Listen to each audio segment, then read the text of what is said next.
আপনার ভাগ্য কোনোদিন খারাপ হবে না যদি একটা ভালো কাজ করতে পারেন। আর কৃষ্ণ, জন্ম হোক যথাতথা, কর্ম যেন ভালো হয়। আপনার যে যেখান থেকে কীর্তন শুনতে এসছেন প্রত্যেক একটা জাতির নাম আছে নাকি?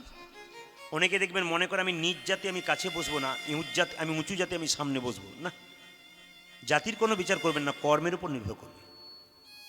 মহাভারতের সবচাইতে বড় অস্ত্রগুরু ছিল, তার নাম কি? দ্রোণাচার্য। বাবা, মহাভারতের সবচাইতে বড় অস্ত্রগুরু দ্রোণাচার্য। তার জন্মের কথা শুনলে আপনারা ছিছি করবেন। এইদিকে দ্রোণাচার্যের মা ছিল বেশ্যা, স্বর্গের সবচাইতে বড় বেশ্যা, তার নাম গীতাচি। তার গর্ভে জন্ম নিয়েছিল কে? দ্রোণাচার্য। তিনি শিখিয়ে দিলেন, আমার জন্মের দিকে তাকিও না, আমার মায়ের দিকে তাকিও না, আমার কর্মের দিকে তাকাও, আমি কোন জায়গায় গেলাম। ওই জন্য কে কোন কুলে জন্ম নিয়েছেন, কোথায় জন্ম নিয়েছেন, ওটার দিকে নয়, আপনি কর্ম করে দেখিয়ে দিন আমি কোন জায়গায় যাচ্ছি। কাজী নজরুল মুসলমানের ছেলে ছিল, চায়ের দোকানে কাজ করেছিল, এমন কিছু কর্ম করলো যার জন্যে তার ছবিটা আপনার দেওয়ালে টাঙানো আছে। কেন? এ জগতে যে ভালো কাজ করে তাকে রথের উপর চাপিয়ে গলায় মালা দিয়ে নিয়ে যাওয়া হয়, আর যে খারাপ কাজ করে তাকে কি করে? কোমরে দড়ি দিয়ে বেঁধে নিয়ে যাওয়া হয়। আপনি ভালো কর্ম করুন, আপনি ভালো ফল পাবেন, আপনি খারাপ কর্ম করবেন, আপনি খারাপ ফল পাবেন। তাকিয়ে দেখুন, 10 অবতারের মধ্যে সবচাইতে বড় অবতার, তার নাম হচ্ছে বুদ্ধদেব। তার জন্ম হয়েছিল কোথায় জানেন? তার জন্ম হয়েছিল গাছতলায়, পথের ধারে। ভগবান শ্রীকৃষ্ণ, তার জন্ম হয়েছিল কোথায়? ইংরেজিতে তাকে জেলখানা বলা হয়, বাংলাতে কারাগার বলা হয়, আবার একটা নতুন নাম দেওয়া হচ্ছে সংশোধনাগার। ওখানে গিয়ে মানুষের সংশোধন হয় নাকি, তাই না? ওখানে কৃষ্ণের জন্ম হয়েছিল। তিনি দেখিয়ে দিলেন, আমার জন্মের দিকে তাকিও না, আমার কর্মের দিকে তাকাও। রামকৃষ্ণ পরমহংসদেব, যাকে আপনারা ভগবান মনে করেন, তার জন্ম হয়েছিল কোথায় জানেন? 59 সালে। যিনি যীশুখ্রিস্ট, খ্রিস্টানদের ভগবান, তার জন্ম হয়েছিল ভেরা সালে। জন্মের দিকে তাকাবো না, আমরা কর্মের দিকে তাকাবো। যুধিষ্ঠির মহারাজ, পঞ্চপাণ্ডবের মধ্যে বড় ভাই, তিনি স্থির ছিলেন, তিনি ভগবানকে পেলেন। 100 ভাইয়ের দাদা দুর্যোধন চঞ্চল ছিলেন, তিনি ভগবানকে হারালেন। এ সংসারে দেখবেন যে মেয়ে খুব চঞ্চল, তার সংসারে শান্তি নাই। আর এ সংসারে যে মেয়ে দেখবেন খুব ঠান্ডা, তার সংসারে শান্তি আছে। দেখবেন যে মেয়ে খুব চঞ্চল, তরকারিতে 2 বার নুন দেয়, বাড়ির লোকের কাছে গাল খায়। আর যে মেয়ে খুব ঠান্ডা, ওর মন শীতল থাকে, সংসার পরিচালনার কাজে উপযুক্ত রমণী হয়ে যায়। ওই জন্য আপনার লক্ষ্মী স্বরূপিণী, আপনাদের কর্মের উপর নির্ভর করছে আপনাদের সংসার। কীর্তন শুনতে আসতে হবে না, কীর্তন শুনলে ভেতরে ঢুকিয়ে নিয়ে যেতে হবে আমি যে কথাগুলো বলছি সেগুলোর দামি কিনা। ওই জন্য মায়েরা শুনে রাখুন, কুরুক্ষেত্রের যুদ্ধ হয়েছিল কতদিন? 18 দিন। হেরেছিল কে? 100 ভাই। জিতেছিল কে? পঞ্চপাণ্ডব। কেন বলুন তো? কেন? যে পক্ষে অধম থাকে সে পক্ষে ভগবান থাকে, যে পক্ষে উত্তম থাকে সে পক্ষে ভগবান থাকে না। কুরুক্ষেত্রের যুদ্ধ যে মাঠটাতে হয়েছিল, ওই মাঠটার নাম কুরুক্ষেত্র হলো কেন? ওই মাঠটার নাম কুরুক্ষেত্র হলো কেন? জানতে হবে তত্ত্বগুলো, তবে জীবনে আপনি কিছু লাভ করতে পারবেন। কুরু নামক এক রাজা ওই মাঠটাতে প্রত্যেকদিন বসে থাকতো, লোক দিয়ে লাঙ্গল চষা করাতো, আর ভগবানের কাছে প্রার্থনা করতো, হে গোবিন্দ, এই মাঠে যদি কোনোদিন কারো মৃত্যু হয় তার জন্য তোমার চরণ প্রাপ্তি হয়। এই জন্য কুরুক্ষেত্রের মাঠে যত যুদ্ধ হয়েছিল, যতজন মারা গিয়েছিল, সবাই কৃষ্ণের চরণ লাভ করেছিল। সে পঞ্চপাণ্ডবের পক্ষের হোক আর 100 ভাইয়ের, সবাই কিন্তু। কুরুক্ষেত্রটার নাম কুরুক্ষেত্র হলো কেন? ওই যে কুরু নামক রাজা লোক দিয়ে কর্ষণ করেছিল, ওই জন্য কুরুক্ষেত্রের মাঠটার নাম হলো কুরু। ওই কুরুক্ষেত্রের মাঠটার লম্বাতে কত ছিল? 152 কিলোমিটার। কুরুক্ষেত্রের মাঠ যেখানে যুদ্ধ হয়েছিল সেইটা লম্বায় কত ছিল? 152 কিলোমিটার।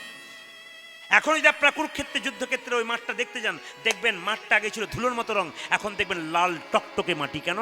এখনো সেই রক্তের রং ওর মধ্যে লেগে আছে। এগুলো প্রমাণ দিয়ে দিচ্ছে আমাদের শাস্ত্রে আমরা কোন জায়গায় যাচ্ছি।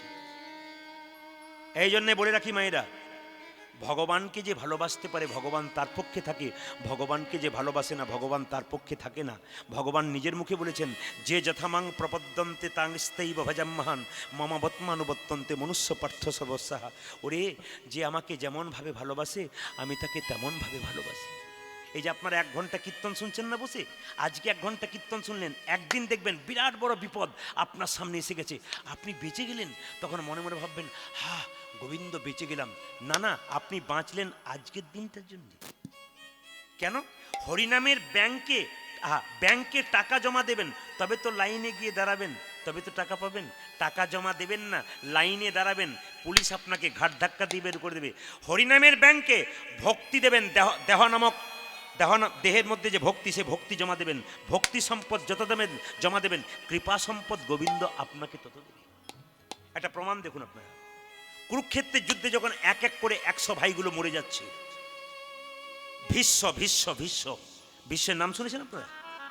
যে দেখবেন কাঁটার ওপরে শুয়েছিল, কতদিন ছিল? 58 দিন। কতদিন বললাম? 58 ডেজ। এই দিকে তাকান, কাঁটা যখন বিদ্ধ হচ্ছে ও কিন্তু শুয়ে আছে। মরেছিল কোন দিন? মকর সংক্রান্তির দিনে। তো কুরুক্ষেত্রের যুদ্ধ যখন এক এক করে সব ভাই মরে যাচ্ছে, দুর্যোধন কেঁদে কেঁদে বলছে, কাকে? ভীষ্মকে, দাদু তোমার লজ্জা করে না? কেন? আমার খাচ্ছ, আমার পড়ছো, আমার ভাইগুলো কুরুক্ষেত্রের যুদ্ধে মরে যাচ্ছ, আর তুমি ভ্যাল ভ্যাল করে তাকিয়ে দেখছো, কিছু ব্যবস্থা করতে পারছো না? লজ্জা করে না তোমার?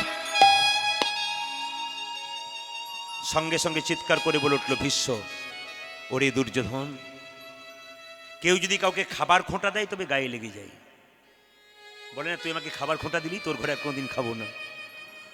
তুই আমাকে খাবার খোঁটা দিলি, তোর হাতে খাবো না। তুই খাবার খোঁটা দিলি, তবে শোন, তোর ভাইগুলো আর মরবে না। ওরে দুর্যোধন, তোর স্ত্রীর নাম ভানুমতি, রাত্রিবেলায় ভানুমতিকে ডেকে নিয়ে 12টার সময় আমার কাছে আসবে, আমাকে প্রণাম করবে, আমি আশীর্বাদ করে দেবো, তোর স্ত্রীর স্মৃতি সিঁদুর অক্ষয় থেকে যাবে, আর তোদের কোনো ভাই মরবে না। এইদিকে তাকাবেন, কত যুক্তি আছে দেখুন মহাভারতে। কি বলছে? রাত্রি 12টার সময় ভানুমতির কাছে দুর্যোধন বলছে, ভানুমতি কি, চলো। কোথায়? দাদুর কাছে। কেন? প্রণাম করবে, আশীর্বাদ দিয়ে দেবে, তোমার স্মৃতি সিঁদুর অক্ষয় থাকবে, মরবে না আর কোনো ভাই। ভানুমতি খালি একটা কথা বলে দিল, আজকে যাব না, কালকে যাব। কাল কেউ করবেন না, শুভ কাজে কাল করবেন না, জীবনে কাল হয়ে আসতে পারে। রাবণ স্বর্গের সিঁড়ি বাঁধবো বলেছিল, কাল করে আর বাঁধাই হয় নাই। আপনি যদি মনে করেন যে আমি আজ থেকে কৃষ্ণ ভক্ত হব না, ছেলেটার মেয়েটার বিয়ে দিই তারপর হব, ভুল করছেন আপনি। আজকে রাত্রিবেলায় শোবেন, গ্যারান্টি আছে সকালবেলায় জাগবেন? আজকে কীর্তন শুনতে এসছেন, গ্যারান্টি আছেন আপনি বাড়ি যাবেন? এক পা যেতে যেতে আপনি এখানেই শেষ হয়ে যেতে পারেন। এই যে নিবেদন আপনাদের কাছে, ভালো কাজ তাড়াতাড়ি করুন, নইলে ঠকতে হবে আপনাকে। ভানুমতি যেই না বলেছে আজকে যাব না, কাল সকালেই যাব, কাল বলে কাল হয়ে গেল, ভগবান সুযোগটা নিয়ে গেল, কৃষ্ণ চলে গেল। দ্রৌপদী, দ্রৌপদী, প্রভু এসো। কোথায়? রাত্রি 12টা বাজে তো। হ্যাঁ এসো। কোথায়? দাদুর কাছে। দ্রৌপদী বলছে, অসময়ে ডাকলে কেন? ভগবান বলছে, আমি ডাকি তার কোনো সময় নাই, কখন যে কাকে ডাকি তার কোনো মানে নাই। মায়েরা, কার জীবনের জীবন সূর্য কখন ডুবে যাবে কেউ জানে না, ভগবান যে কখন কার টিকিট কেটে দেবে কেউ জানে না। এই টিকিট কাটার আগে কিছু ভালো কাজ করুন, যেন গোবিন্দের চরণে আপনি আশ্রয় পান। মরে যাবার পরে আমরা চোখে তুলসী পত্র দিই, কত কাজ করি। আপনি সারা জীবন চর্যবৃত্তি করলেন, খারাপ কাজ করলেন, আর আপনাকে শেষে কীর্তন করি আপনার জীবনটা ধন্য করা হবে? হবে না। সারা জীবন খারাপ কাজ করে গেলেন, হরিনাম করলেন না, লোকের নিন্দা করলেন না, আপনার মৃত্যুর পর সবাই মরা ঘরে খায় না কেন, শ্রাদ্ধ বাড়িতে খায় না কেন? এই জন্য তো খায় না। কোন ভক্ত? কৃষ্ণ ভক্ত। একমাত্র কৃষ্ণ ভক্তের বাড়িতে খায় কেন? সে কৃষ্ণ ভক্ত ছিল কিনা আগে যাচাই করে নেয় ভক্তরা, তারপর কিন্তু খায়। এই যে দেখবেন শ্রাদ্ধ বাড়িতে সবাই খায় না কেন, খায় না বলুন তো? যেচে সেজে খায়। ভক্ত যারা হয় না, তারা যেচে পরীক্ষা করে দেখে ও ভক্ত ছিল কিনা। আপনি ভক্ত হন, আপনার কৃপা হয়ে যাবে। জায়গাগুলো ধরবেন, ছাড়বেন না। দ্রৌপদীকে বলল, চলো চলো। রাত্রিবেলায় চলে যাচ্ছে দাদু ভীষ্মের কাছে, জিনিসগুলো দেখবেন। দাদু ভীষ্মের কাছে যাচ্ছে, এক পা করে যখন এগোচ্ছে, আগে যাচ্ছে কৃষ্ণ, পেছনে যাচ্ছে দ্রৌপদী। দ্রৌপদীকে কৃষ্ণ বলল, তুমি আগে যাও, আমি পেছনে যাই। দ্রৌপদী আগে আগে গেল। যখনই দরজাতে ঢুকতে যাচ্ছে দাদুর কাছে, সঙ্গে সঙ্গে কৃষ্ণ বলে উঠল, দ্রৌপদী কি? গুরুজনদের কাছে গেলে কখনো কেউ চটি জুতো পরে যায়, জুতোটা খুলে দাও। আসলে তো ভগবানের চালাকি, কেন বলুন তো? ভগবান মনে মনে ভাবছে, ভক্ত তো আমার চরণ ধরে বারবার কাঁদে, আমি তো ভক্তের চরণ ধরে কাঁদতে পাই না। আজকে দ্রৌপদী জুতো জোড়াত বুকে ধরে বারবার একবার কাঁদবো, কেঁদে কেঁদে দেখবো ভক্তের চরণ ধুলিতে কি আনন্দ আছে। ভক্ত যদি ভগবানের চরণ দুটোকে ধরে বারবার কেঁদে আনন্দ পায়, ভগবানের তো একবার সাধ জাগে যে ভক্তের চরণ একবার করে ধরব। ভগবান কাঁদছে। এই জায়গাগুলো দেখবেন, কীর্তন কেমন জিনিস দেখুন। আসরে আপনারা সবাই বসে আছেন, আসরটা স্থির হয়ে গেল কেন? মহাভারতের কথা শুনলে, রামায়ণের কথা শুনলে ভেতরে যদি ঢুকে যায় তাহলে কাজ হয়ে যায়। যখন ভোজবাড়িতে খেতে বসেন তখন দেখবেন পাতা দেওয়া হয়, আমার কাগজি পড়ে নাই, আমার লবণ পড়ে নাই, আমার পাতা ফুটো, কত রকম চিৎকার হয়। কিন্তু ডাল সবজি ভাত যখন পড়ে যায়, সেবা যখন শুরু হয়ে যায়, আর শব্দ হয় না। আপনাদের ভজন যখন শুরু হয়ে গেছে বাবা, তখন আর শব্দ হবে না। এইদিকে তাকাবেন। এই বাবা, দ্রৌপদী কি করেছে দেখুন। দ্রৌপদী যখন এক পা করে যাচ্ছে, ভগবান শ্রীকৃষ্ণ দ্রৌপদীর জুতো জোড়াকে ধরে বারবার কাঁদছে। যখন কাঁদছে, সঙ্গে সঙ্গে কৃষ্ণ বলে, দ্রৌপদী বলে, ঠাকুর ঠাকুর তুমি কি করছো? আমার জুতো জোড়া নেই, খুলবেন, ফেলে দাও, ফেলে দাও, ওটা ফেলে দাও। দ্রৌপদী, ভক্ত আমার চরণ ধরে কাঁদে, আমারও তো ইচ্ছা হয় যে ভক্তের চরণ ধরে আমার কাঁদতে। আমি কত ভক্তের কাছে গেছি, তোমার চরণ ধরি দাও, কেউ দেয় নাই, সবাই নরকের ভয় করেছি। ওই যে তোমার চরণের জুতোটাকে ধরে একবার চরণের ধরি বুকে নিয়ে দেখছিলাম, কি আনন্দ আছে। দ্রৌপদী বলল, ঠাকুর আমার কাছে চাইলে না কেন, আমি তো নিজে চরণের ধুলি দিতাম। কি বললে তুমি? লোকে আমাকে চরণের ধুলি দেয় না, ভয় পায় নরকগামী হবার ভয়ে, আর তুমি চরণের ধুলি দেবে? কি সাহস তোমার? দ্রৌপদী বলছে, ঠাকুর দেব না কেন? কেন? এ দেহ যদি তোমার হয়, তাহলে এ চরণটা কি আমার? এই দেহ যদি তোমার হয়, এই চরণটাও তোমার, তোমার জিনিস তোমাকে দেব, তার জন্য আমার দুঃখের কি আছে? ভগবানের জন্য সব সঁপে দিতে হয়। ছেলের জন্য কাঁদবেন, মেয়ের জন্য কাঁদবেন, ছেলে মেয়ে শেষে বলবে, তুমি আমার জন্য কি করেছো? সারাদিন সংসারে কর্ম করার পর কৃষ্ণের মন্দিরে গিয়ে কে যদি একবার বাহু তুলে কেঁদে কেঁদে গোবিন্দের চরণটাকে ধুইয়ে দিতে পারে, ভগবান তার হয়ে যায়। কাঁদতে হবে বাবা, কৃষ্ণের জন্য কাঁদতে হবে। কৃষ্ণের জন্য কাঁদাতে কি আনন্দ আছে, যেজন কেঁদেছে সে ছাড়া কেউ জানে না। এই সংসারের জন্য কাঁদবেন, খালি জ্বলবেন, পুড়বেন, দুঃখ পাবেন। কিন্তু ভগবানের জন্য যত কাঁদবেন না, ভেতরের ময়লাগুলো সব বেরিয়ে যাবে, তোমার ভেতর পরিষ্কার হবে। বাবা এদিকে তো, দ্রৌপদী যখন ভেতরে ঢুকে গেছে, দেখান, দ্রৌপদী ভিতরে ঢুকে গেছে, সঙ্গে সঙ্গে ভীষ্মকে প্রণাম করেছে। ভীষ্ম চিনতে পারে নাই, বলে উঠলো, আয়ুষ্মতি ভব, তো স্মৃতি সিঁদুর দীর্ঘায়ু হোক। দ্রৌপদী যেই না মাথার কাপড়টা তুলে বলল, দাদু, চমকে উঠলো ভীষ্ম, কি তুই? আমি দ্রৌপদী। তুই কি করে জানলি? একমাত্র ভানুমতি আর দুর্যোধন জানে আজকে রাত্রিতে ভানুমতি আসার কথা, তুই এলি কি করে? দ্রৌপদী বলছে, দাদু, এ জগতে গোপনে যতই ঘটনা ঘটুক না কেন, কেউ জানুক আর না জানুক, একজন জানে, তিনি ঈশ্বর। কোনো জায়গাতে মানুষের পরিবর্তন হয় না, একমাত্র কীর্তন শুনে পরিবর্তন হয়। আপনারা কীর্তন শুনতে আসবেন, বাচ্চাগুলোকে নিয়ে আসবেন, এ আমার বারবার বলা কথা। ছেলেকে স্কুলে ভর্তি করতে যাচ্ছেন, ছেলে চাকরি পাবে, বড় হবে, আপনার ছেলেকে নিয়েও কীর্তন শুনতে আসবেন। কেন বলুন তো? ছেলেও ভক্ত তৈরি হবে, তবে বাবার মাথা উঁচু হবে, আমি কৃষ্ণ ভক্তের সন্তান হতে পেরেছি। ভক্ত সন্তান তৈরি করে তারপর যান। কৃষ্ণ ভক্ত হয়ে কেউ যদি 15 বছর বাঁচে না, তার বাঁচাতে লাভ আছে। অভক্ত হয়ে 100 বছর বাঁচলে তার বাঁচাতে লাভ নেই। কেন? অভক্ত যদি 100 বছর বাঁচে, ও আরও 100টা অভক্ত তৈরি করে যাবে। আর যদি 15 বছর একটা কৃষ্ণ ভক্ত বাঁচে, ও 1500 ভক্ত তৈরি করে দিয়েছে। ওই জন্য ভক্ত হে বাঁচুন, আপনাদের জীবনে লাভ আছে। যখনই ঢুকেছে তখন বললো, দাদু, এই দাদু আমি দ্রৌপদী, কেউ জানে না, কৃষ্ণ জানে। বিশ্ব বলল, কৃষ্ণ কই? বলে দরজায় দাঁড়িয়ে আছে, এলো না কেন? দ্রৌপদী বলল, দাদু কৃষ্ণ সবার দরজায় যায়, যে তাকে ডাকে তার বাড়ি যায়, আর যে তাকে ডাকে না তার বাড়ি থেকে আবার ঘুরে। আপনাদের দরজায় দরজায় কৃষ্ণ দাঁড়িয়ে আছে, শুধু ডাকতে পাচ্ছেন না। ডাকার মতো ডাকলে সে যে কোন বেশে আসবে আপনি বুঝতেই পারবেন না। ওই জন্য ডাকতে হবে বাবা ভগবানকে। দ্রৌপদী যে না বিশ্বকে চিৎকার করে বলল, কৃষ্ণ! ছুটে এলো, ছুটে এলো কৃষ্ণ। কি চাও? আমি কাঁটাতে এত কষ্ট পাই কেন? কি পাপ করেছিলাম কাঁটাতে কষ্ট পাচ্ছি? বিশ্ব বলছে, কৃষ্ণ বলছে, তুমি কত জন্মের কথা মনে পড়ে তুমি পাপ করোনি? বলে 7 জন্ম মনে পড়ে আমি কোনো পাপ করি নাই।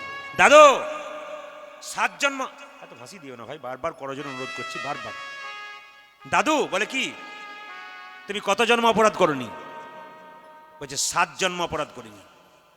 তোমার 8 জন্মের কথা মনে আছে? বলছে না। 8 জন্মে তুমি ছিলে একটা রাজপুত্র, খুব অহংকার ছিল, তোমার হাতে একটা বেতের লাঠি ছিল, তুমি যাকে কাছে দেখতে তাকেই মারতে। একদিন একটা বিষধর সাপ রাস্তা দিয়ে পেরিয়ে যাচ্ছিল, তুমি লাঠিতে করে বিষধর সাপটাকে কাঁটার ঝোপে ফেলে দিয়েছিল। ওই সাপটা কাঁটার ঝোপে পড়ে থরথর করে কাঁপছিল, বিরাট বড় বংশধর, তাকে বাঁচাতে পারলো না। সে কেঁদে কেঁদে বলল, হে জগন্নাথ, হে জগন্নাথ, তুমি জগতের না, তুমি জগতের না, হে জগন্নাথ, হে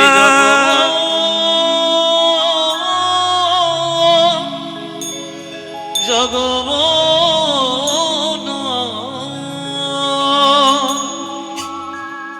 আশ্রয় লইয়া ভজে যে তারে কৃষ্ণ নাহিতে যে। আপনাকে বারবার বলছি, আপনি ওই দলানের ভেতরে যেমন হয় গম গম করে ওটা করবেন না, বারবার বলছি, এদেরগুলো করবেন না গান করার সময়। জয় নিতাই হরে কৃষ্ণ, এটা রাখুন। জয় নিতাই, হালকারি ভাব, হালকারি ভাব, টাচ টাচ। জয় নিতাই, জয় নিতাই, একটু টাচ। জয় নিতাই, জয় নিতাই, হরে কৃষ্ণ। বলছে, আশ্রয় লইয়া ভজে যে তারে কৃষ্ণ নাহিতে যে, বাকি সব মর কারণ। যারা আশ্রয় নিয়ে ভজনা করে তারা ঠিক থাকে, আশ্রয় ছাড়া হলে মরতে হয়। ছোট্ট প্রমাণ আছে মায়েদের, এই যে বাচ্চাদের গল্প নয়, একবারে শব্দ নেই। কলাই ভাঙার জাঁতা বাড়িতে আছে তো মায়েদের, নাকি না নেই? আছে। আচ্ছা, কলাই ভাঙার জাঁতাতে কটা ফুটো থাকে? 5টা থাকে। দেখুন 2-4 জন বলছে হ্যাঁ, কি ভক্তি ভরে বলছি দেখুন। কলাই ভাঙার জাঁতায় কটা ফুটো থাকে? 2টো। একটা মাঝে একটা পাশে। মাঝের ছিদ্রতে কি বলা হয়? কাঠের গঞ্জ। আর পাশের ছিদ্রতে কলাইয়ের দানাগুলোকে ভরে বন বন বন বন করে ঘুরিয়ে দিলেন। যখন আপনি জাতাটা তুলবেন তখন দেখবেন কিছু কিছু কলাইয়ের দানা ভেঙে গুড়ি গুড়ি হয়ে গেছে, কিছু কিছু কলাইয়ের দানা অর্ধেকটা ভেঙেছে, অর্ধেকটা ভাঙেনি, আবার কিছু কিছু কলাইয়ের দানা দেখবেন গোটাকে গোটা রয়ে গেছে। এখানে তত্ত্ব কি বললো? সংসার একটি জাঁতা, মানুষগুলো কি কলাইয়ের দানা। এখানে সংসার জাঁতার মাঝে গুরুকে গঞ্জ, সংসার জাঁতার মাঝে ভক্ত কলাইয়ের দানা, গঞ্জ নামক গুরুকে যদি আশ্রয় করে আর গোবিন্দ ভজনা করে, একমাত্র তারাই কিন্তু গোটাকে গোটা। এই জন্য যারা গুরুমন্ত্র নিয়েছেন তারা নেবেন, ভালো করেছেন। যারা নেন নাই তারা নিয়ে নেবেন। যতক্ষণ না গুরুমন্ত্র না নেবেন ততক্ষণ দেহ শুদ্ধ হবে না। যতক্ষণ না গুরুমন্ত্র না নেবেন, মন্দিরে পুজো দেবেন, ভগবান গ্রহণ করবে না। আপনার বাড়িতে একজন বৈষ্ণব এসে জিজ্ঞেস করবে, মা তোমার বাড়িতে সেবা করব, আপনি তো বলবেন হ্যাঁ করব, কিন্তু হ্যাঁ করাবো, কিন্তু তিনি বলবেন তোমার দীক্ষা হয়েছে। প্রশ্ন করতে পারেন দীক্ষা মানে কি? দীক্ষা কথা 3টে। দীক্ষা কথা 3টে অর্থ কি কি? দীক্ষা কথার প্রথম অর্থ হচ্ছে দিয়ে খা। হরে কৃষ্ণ। যারা দীক্ষা নিয়েছেন তারা ভগবানকে দিয়ে তারপর খাবেন, নইলে চুরি করে খাওয়া হয়। যা কিছু খাচ্ছেন সব তো ভগবানের খাচ্ছেন, তা ভগবানের জিনিস যদি ভগবানকে না দিয়ে খাওয়া হয় তাকে চুরি করে খাওয়া বলা হয়। এই জন্য যারা যারা দীক্ষা নিয়েছেন তারা ভগবানকে দিয়ে খাবেন। প্রশ্ন করবেন যে তাহলে আমরা যে এদিক সেদিক খাই, উল্টো পাল্টা খাই, ভগবানকে দিয়ে খাবো কি করে? স্নান করার পর তুলসী পাতা, একটু বাতাসা কি নকুল দানা ভগবানের চরণে দিয়ে দিন, ব্যাস তারপর আপনি স্নান করে যা খাবেন খাবেন, আগে ভগবানকে দেন তারপর। আর দীক্ষা মানে কি? দেখা। আমাদের জন্ম হয় তখন দুটো চোখ হয়, একটা ডান চোখ একটা বাম চোখ। গুরু কৃপার বস্তু সাধন ভজন করে আর একটা চোখ হয়, এই চোখটার নাম জ্ঞান চক্ষু। যেদিন আপনার জ্ঞান চক্ষুর উদয় হবে সেদিন গোবিন্দ দর্শন আপনার অবশ্যই অবশ্যই হয়ে যাবে। এই জন্য আপনাদেরকে বলা আমার কর্তব্য যে গুরুমন্ত্র নিয়ে নেবেন, কিন্তু গুরুমন্ত্র গুরুর কাছ থেকে নিতে হবে, পাকা গুরুর কাছে নিতে হবে। প্রশ্ন করবেন গুরুর কাছে নেবো কেন, যদি বই থেকে মুখস্থ করে বলে দিই তাহলে হবে না। এ কথা বলেছিল নরেন, কাকে? রামকৃষ্ণ পরমহংসদেবকে। দক্ষিণেশ্বরে গঙ্গার ঘাটে বসেছিল, একদিকে রামকৃষ্ণদেব একদিকে নরেন। তো রামকৃষ্ণদেবকে নরেন প্রশ্ন করেছিল, ঠাকুর গুরুমন্ত্র নেবার কি দরকার আছে, আমাকে বলে দাও কোন বইতে মন্ত্রটা লেখা আছে, মুখস্থ করে বলে দেবো গোবিন্দ পেয়ে যাব। ঠাকুর একটু হেসে বলেছিল, হ্যাঁ রে পাবি। যে মুখস্থ করে বলবে সেও পাবে, আর যে গুরুর কাছ থেকে নেবে সেও পাবে। তবে দুটো পাওয়ার মধ্যে তফাৎ আছে। ও মাইরা, আপনার তো মুখস্থ করে মন্ত্র বলতে পারেন, তাহলে গুরুকে টাকা পয়সা জামা কাপড় কিছু দিতে হবে না, মন্ত্র মুখস্থ করলে হয়ে যাবে। আবার গুরুর কাছে নিলে কি হবে, দুটোর মধ্যে তফাৎটা কি? ঠাকুর বললেন, শোন, মন্ত্র মুখস্থ করলে ভজনা করলে তাও তুই গোবিন্দের কাছে যাবি, আর যদি গুরুর কাছে নিস তবে তাও গোবিন্দের কাছে যাবি। তো দুটোতে তফাৎ আছে। বলে কীরকম তফাৎ? বলছে দেখতে পাচ্ছিস গঙ্গাতে একটা কি ভেসে আসছে? নরেন বলল, ডিঙ্গি নৌকা। আচ্ছা বলতো নরেন, এই ডিঙ্গি নৌকাটা এই দক্ষিণেশ্বর থেকে চন্দননগর যেতে কত সময় লাগবে? নরেন বলল, তা ঠাকুর 6 ঘন্টা লাগবে।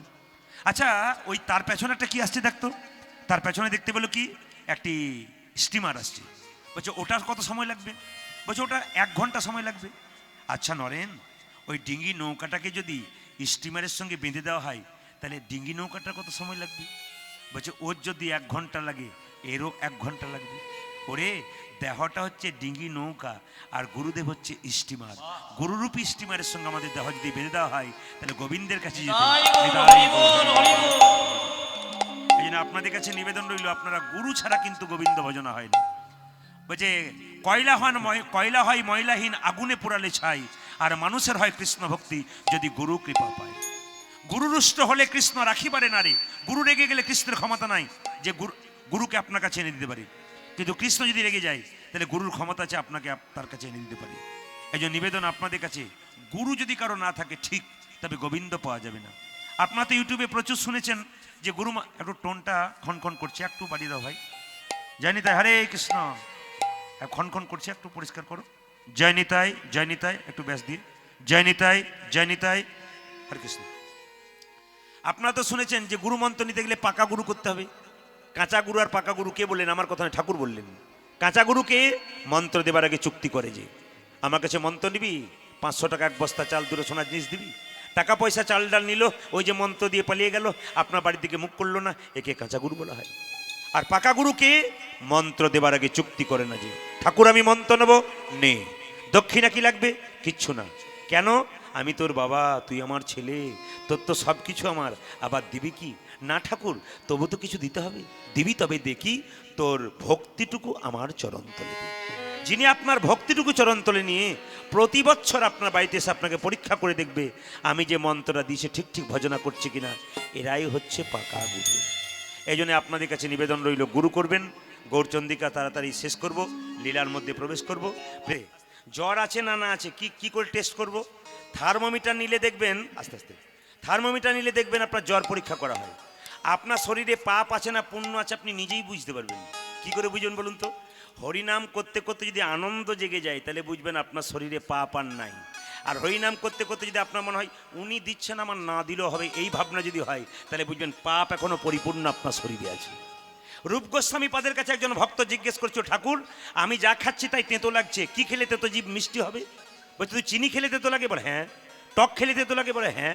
তাহলে এক কাজ কর, কোনো জিনিসই তেতো নয়, তো জীবটাই তেতো। তাই তেতো জীব মিষ্টি করবো কি করে? বলছে বারবার মিছরি খা, মিছরি খা, মিছরি খেতে খেতে একসময় তেতো জীব মিছরি হয়ে যাবে। ঠিক সেরকম যাদের হরিনাম ভালো লাগে না, বারবার শুনুন, বারবার তালি দিন, বারবার উলুধ্বনি দিন, আনন্দ দেখবেন আস্তে আস্তে বাড়বে।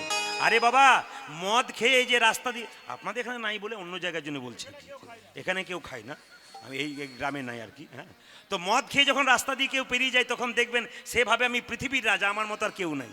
কিন্তু মদ খেতে খেতে কিডনি, লাংস, লিভার নষ্ট হয়ে যায়, আনন্দ পেতে পেতে নিরানন্দের সাগরে চলে যায়। কিন্তু হরিনাম এমন একটা মদ, প্রথমে আনন্দ পাওয়া যায় না, কিন্তু যে একবার খেতে শুরু করে আনন্দ পেতে পেতে পেতে পেতে একদিন পরমানন্দ গোবিন্দের চরণ লাভ করতে পারে। এই হরিনামে যে কি আনন্দ আছে, যে একমাত্র ভজতে পেরেছে সে জানে, আর যে ভজতে পারে না সে জানে না। তবে একটা কথা বলবো, হরিনাম করবেন কিন্তু নকল করবেন না। যতটুকু করবেন 5 মিনিট করবেন, ওই 5 মিনিটটাই পাক্কা ভগবানের জন্য দেবেন। আপনাকে সারাদিন করার দরকার নেই। মালা ঝোলা নিয়ে রাস্তা দিয়ে যাবেন, লোকের সঙ্গে গল্প করবেন আর ঝোলা ঠেলবেন, তা বললে হবে না, ওটা নিয়ম নয়। অনেকে দেবেন মালা ঝোলা নিয়ে রাস্তায় যাচ্ছে, তিলকটাকে নিয়ে লোককে দেখাচ্ছে, দেখো ঝোলাটাকে নিয়ে কেমন ঝুলছে। উনি ভক্ত নন। কেন বলুন তো? ওটা সেজেছে কিন্তু ওটা সাজা হয়ে যায়। দোকান থেকে ঝোলা কিনতে পাওয়া যায়, দোকান থেকে মালা কিনতে পাওয়া যায়, দোকান থেকে সাজ কিনতে পাওয়া যায়। ওটা সাজলে কি সাজা হয়ে যায়? নকল সাজলে আপনি সাজা পেয়ে যাবেন। ওই জন্য আপনাদেরকে বলি 5 মিনিট ভগবানকে ডাকবেন, ওই ডাকাটা যেন পাক্কা হয়। ওই সময় কারো কথা চিন্তা থাকবে না। নিতাই চাঁদ কি, যে পরিমাণ ভক্ত হয়েছে একটু জোরে আশা করছিলাম। নিতাই চাঁদ কি, যাক বেড়েছে আরো বাড়বে। নিতাই চাঁদ কি, যাক আর একটু বাড়লে ভালো হয়, গোবিন্দের কৃপা হবে। কেন মহাপ্রভু বলেছেন, আপনি আচরি ধর্ম অপরে শেখাই, আপনি না আচরিলে অপরে শেখানো না যায়। নিজে বাবা হয়ে যদি আচরণ না করেন, আপনার বাচ্চা করবে কি করে? আপনি লোককে শিক্ষা দিচ্ছেন, হাত তুলুন, আপনি নিজেই যদি না তুললেন, আপনার শিক্ষা হলো কি করে? এই জন্যই তো ধ্বংসটা আমরা নিজেরাই টেনে আনছি। আমরা লোককে বলছি হাত তুলুন, হাত তুলুন, আমিই তুলছি না, তাহলে হবে কি করে? আপনার বাচ্চা তুলবে কি করে মা? বাঘিনী যখন বাচ্চাদেরকে সাঁতার শেখায়, প্রথমে কিন্তু বাচ্চাগুলো জলে নামে না, আগে বাঘিনী নেমে যায়। বাচ্চাগুলো পার থেকে মনে মনে ভাবে, মা যদি জলে নামে আমাদের ভয় কি, চল মায়ের পিছু পিছু আমরাও নামবো। আপনি ভক্তির পথে নামবেন, তবেন তো আপনার বাচ্চা আপনার পেছন পেছন নামবে। আর আপনি ভক্তির পথে নামবেন না, তো আপনার বাচ্চা নামবে কি করে? ওই জন্য আপনাদের কাছে নিবেদন রইল, বাচ্চাকে টাকা রোজগার করার মেশিন তৈরি করবেন না, বিবেকবান তৈরি করুন। শুধু কীর্তন শুনতে আসলে হবে না, আপনাকে চৈতন্য জাগিয়ে যেতে হবে, জেনে যেতে হবে আমাদের পথটা কি। আজ আমরা প্রত্যেকটি জেলায় জেলায় হাজার হাজার মানুষের সামনে বক্তৃতা রাখি, ঠিক কথা, মানুষ মন দিয়ে শোনে কেন? পরিবর্তনের যুগ এসছে, কিছু শিখতে আসে। ঈশ্বরচন্দ্র বিদ্যাসাগরের মা সাগরের মা, খালের মা নয়, বিলের মা নয়, সাগরের মা। কেন? মনটা বড় ছিল, ছেলের মনটা বড় হলো। বিদ্যাসাগরের মা, বিদ্যাসাগরের মাকে বিদ্যাসাগর একটা শাল এনেছিল, মা শালটা গায়ে নাও, নেয় নাই, বাক্সে ঢুকিয়েছিল। জিজ্ঞেস করেছিল, মা তুমি শালটা নিলে না কেন? কি করে নেব? কেন মা? পাড়া প্রতিবেশীর কত মা ঠান্ডায় থরথর করে কাঁপছে, যেদিন তুই ওদের জন্য শাল আনবি সেদিন আমি নেব বাবা। আর আমাদের এলাকাতে যদি কোনো মেয়ে একটা নতুন শাল কেনে না, ও দেখবেন পাড়ায় পাড়ায় ঝুলিয়ে ঝুলিয়ে নিয়ে বেড়াবে। বলুন তো ওর বাচ্চাটা কেমন তৈরি হবে? বিষাক্ত বাচ্চা জন্ম দিয়ে চলে যাবে। আজকে রামকৃষ্ণ ঠাকুরের মতো ছেলের জন্ম নাই কেন? আজকে বিবেকানন্দের মতো ছেলের জন্ম নাই কেন? আজকে কেন নজরুলের মতো ছেলের জন্ম নেই? কেন নেই? অনুকূল ঠাকুরজি সুন্দর কথা বলেছেন, আকাশে এরোপ্লেন ওড়ে সব জায়গায় নামে না, যেখানে প্ল্যাটফর্ম থাকে সেখানে নামে। মহাপুরুষের আত্মা চারিদিকে ঘুরে বেড়াচ্ছে, মায়ের ভালো প্ল্যাটফর্ম পাচ্ছে না বলে নামতে পারছে না। আপনাদের প্ল্যাটফর্মটা ভালো করতে পারেননি বলে মহাপুরুষ আসতে পারছে না, ঘুরে ঘুরে বেড়াচ্ছে ওদের আত্মা। আপনি প্ল্যাটফর্মটা ভালো করুন, দেখুন আপনার কাছে মহাপুরুষ আসবে। আপনি মা হতে গেলে এমনি এমনি মা হওয়া যায় না, মা হতে গেলে তার কর্তব্য আছে, বাবা হতে গেলে তার কর্তব্য আছে। আপনি যে ভালো কর্তব্য করেন, আপনার বাচ্চা ভালো। এই জন্য আপনাদেরকে বলে যাই, আসুন আজকে লীলা শুরু করবার আগে সবাই মিলে বলবো রাধা রানী কি। যাক বেড়েছে, একটু বলবেন, কোনো অসুবিধা নেই, জয় দিলে কোনো অসুবিধা নেই। কে কি বলছো দিকে তাকাবেন না। অনেকে আবার তাকাচ্ছে, আমাদের পাড়া থেকে যে এসছে তারা দিচ্ছে তো, নাহলে আমি দেবো না, তা বললে হবে না, ওইদিকে তাকাবেন না। ধর্ম নিজে নিজে, রাধা রানী কি। তোরা চুপ কর, ওরা বলুক। হ্যাঁ তোরা তো বলবি, তোরা তো পাক্কা আছিস। শ্যাম সুন্দর কি, বাহ। মদন মোহন কি, হরিবাসর কি। মায়েরা কি বলছেন? ভয়। ও আচ্ছা, জয় জয়, ঠিক আছে, কোনো ব্যাপার নেই। চরণে কোটি কোটি দণ্ডবত প্রণাম জানিয়ে যিনি চলে গেছেন তার আত্মার শান্তি কামনা করে আজকে শুরু করব ভগবান শ্রীকৃষ্ণের বিদায়ী লীলা। একটা দ্বারকা লীলা, একটা মাথুর লীলা, ঠিক আছে? তো আজকে কিন্তু আমি মথুরাতেই থাকবো। ভগবান শ্রীকৃষ্ণ বৃন্দাবন ছেড়ে মথুরায় গেলেন, মাথুর লীলা। মান মাথুর দান সাধ্য বাড়ির গান, এগুলো সাধারণত হয়, প্রভাসযোগ্য হয়, নিমাই সন্ন্যাস হয়। তো আজকে আপনাদের সামনে একটু মাথুরের কথাটি আপনাদের প্রকাশ করব। মা দুর্গাকে মা বলেছেন, মা কালীকে মা বলেছেন, মা মনসাকে মা বলেছেন, রাধাকে কেউ মা বলেছেন? জোরে বলবেন হ্যাঁ না না। রাধাকে কেউ মা বলেন না, কিন্তু রাধাকে মা বলা হয় না দুটো কারণে। একটা কারণ দেখবেন ডিম্বের কারণ থেকে, ওটা আপনারা জানেন। আর একটা কারণ হচ্ছে এইটা, ভগবান শ্রীকৃষ্ণ মথুরায় গেলেন 100 বছরের জন্য, তিনি গেলেন কেন, কি কারণে গেলেন? আর রাধাকে মা বলে ডাকা হয় না কেন? ছোট্ট প্রমাণ আপনারা পেয়ে যান আজকে। একদিন ভগবান শ্রীকৃষ্ণ রাধাকে ছেড়ে বিরজার কুঞ্জে লীলা করছে। মায়েরা কার কুঞ্জে লীলা করছে যেটা বলুন? বিরজার কুঞ্জে। ভগবান শ্রীকৃষ্ণ রাধাকে ছেড়ে বিরজার কুঞ্জে লীলা করছে। শ্রীরামকে বলছে, শ্রীরাম তুই দরজায় দাঁড়িয়ে থাক, কেউ যদি আসে না আমার অনুমতি ছাড়া প্রবেশ নিষেধ। এদিকে নারদ মুনি বিনা বাজাতে বাজাতে নারায়ণ নারায়ণ করে চলেছে। আচ্ছা, আপনারা নারদকে চেনেন তো? জোরে বলবেন হ্যাঁ না না, একটু বলবেন নারদকে চেনেন তো? আর এমনভাবে বলছেন যেন আপনাদের পাড়ার লোক বোধ হয়। না না, নারদ তো পাড়ায় পাড়ায় আছে। আপনার কথা আমাকে, ওর কথা ওকে, এই বলে ঝগড়া লাগায়। এ নারদ সে নারদ নয়, ভক্ত আর ভগবানের মধ্যে মিলন ঘটায় সেই নারদ। যার কথায় হয় না রদ সে হচ্ছে নারদ, যা বলবে তাই করবে, ইনি হচ্ছেন না। এই বক্সটা বাড়াও। যিনি হচ্ছেন, যার কথায় কোনো রদ হবে না, তিনি হচ্ছেন নারদ, যা বলবে তাই করবে, ভক্ত ভগবানের মিলন করায়। তো নারদ মুনি বিনাটি বেড়াতে বেড়াতে চললো কোথায়?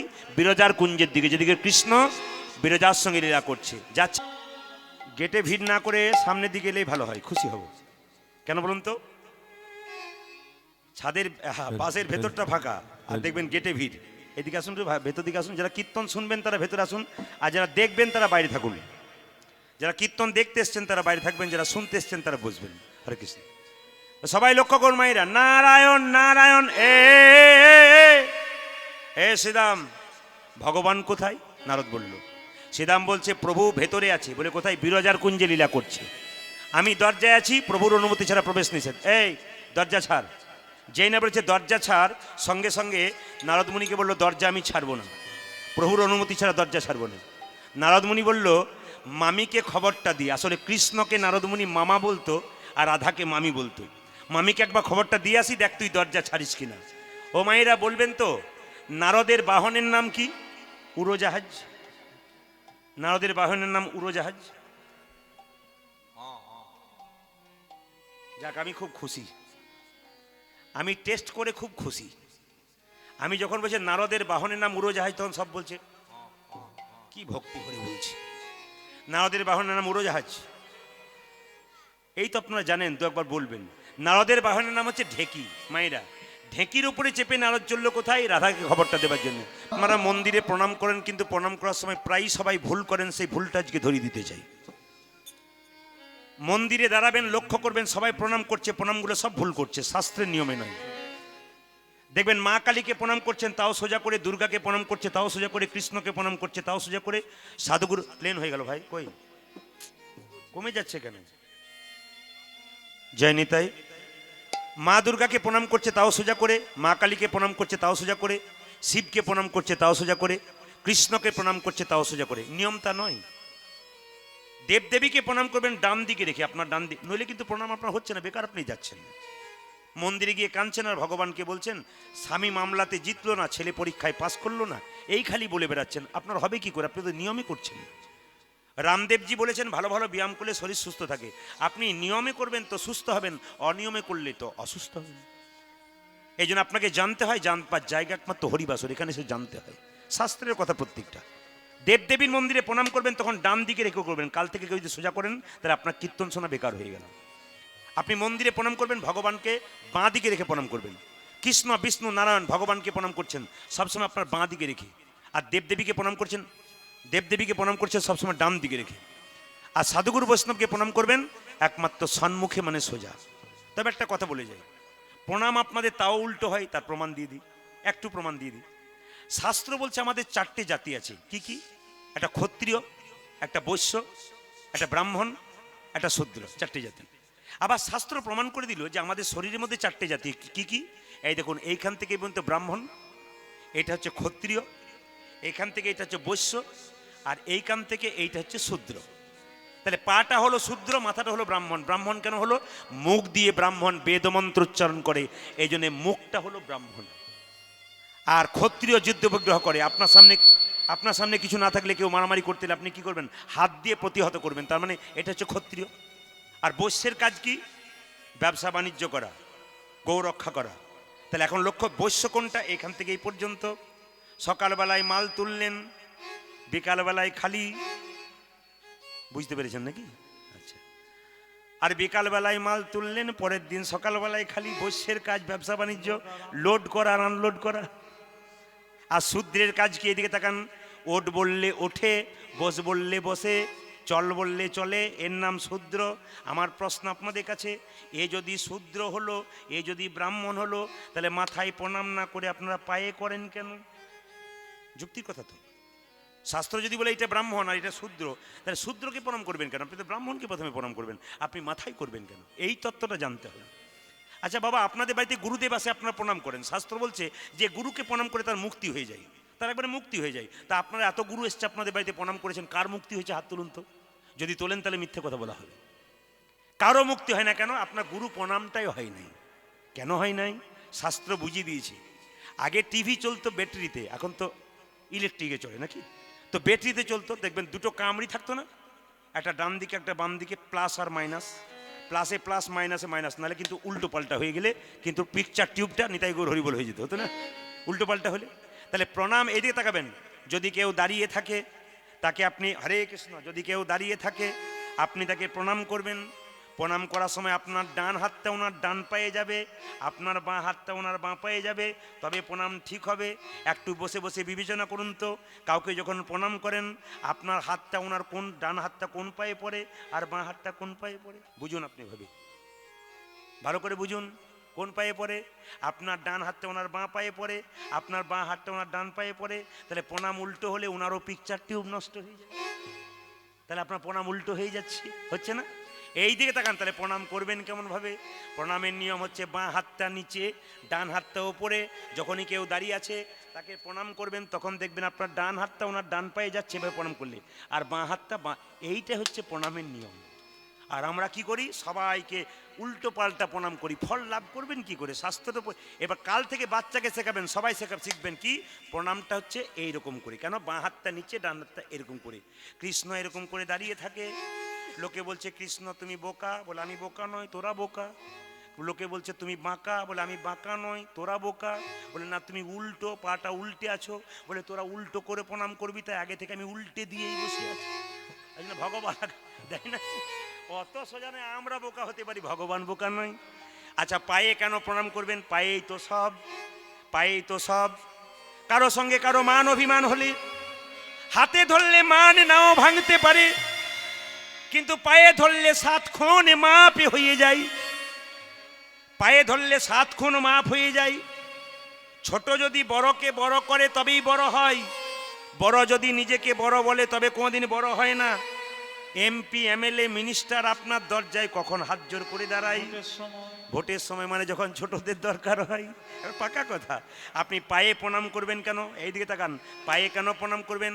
মায়ের পেটে যখন বাচ্চা থাকে, কৃষ্ণ রসতত্ত্ব মঞ্জুরি বলে একটা বই আছে, বৃন্দাবন দাসের লেখা, 60টা পাতা আছে, 60 পাতা।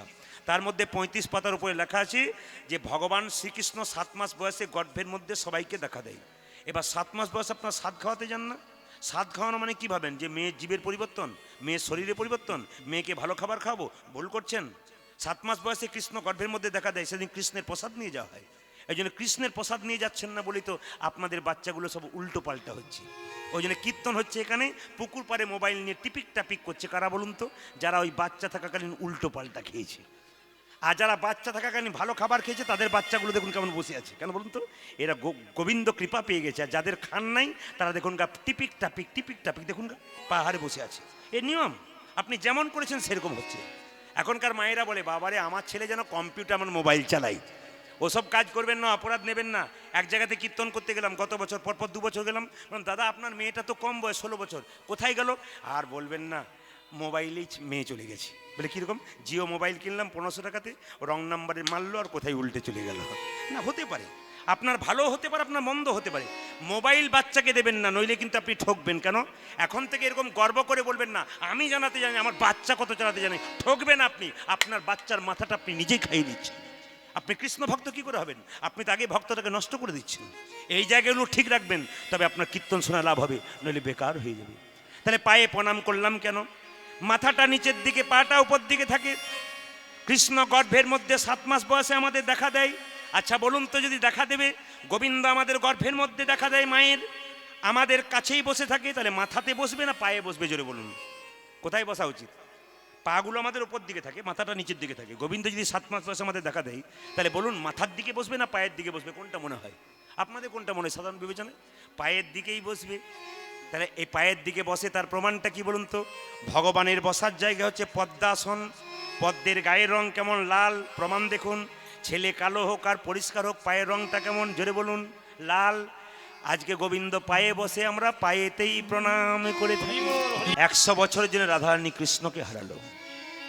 রাধারানী কেঁদে কেঁদে বলছে, শ্রীধাম আর যা অভিশাপ দিবি দিস, কিন্তু কৃষ্ণ ছাড়া আমাকে করিস না।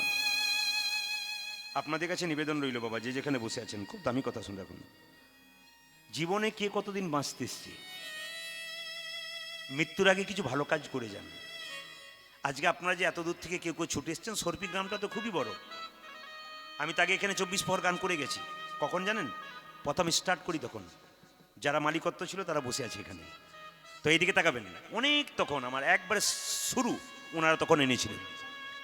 সর্পি গ্রাম অনেক বড়। এখন যে অভিমান অনেকে যায় নাই, তার প্রমাণ এখানে আপনারা পেয়ে যাবেন।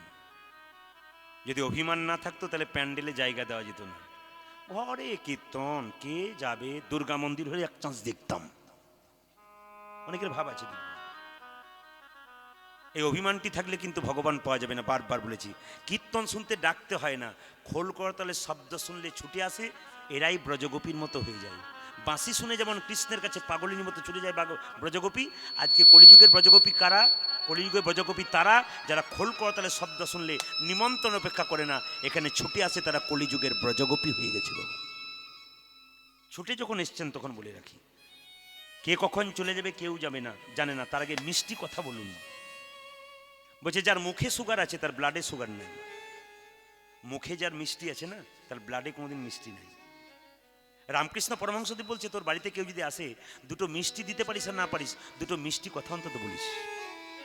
আপনার বাড়িতে কেউ গেছে, আপনি কিছু দিতে পারছেন না তাকে খেতে, দুটো মিষ্টি কথা বললেন না, ওতেও প্রাণ মন ভরে গেল।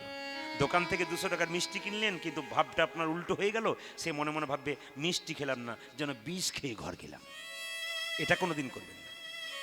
এই মুখের মধ্যে সব আছে। আপনার মুখ যদি ভালো হয়, আপনি জীবনে গুরু বনে যেতে পারেন।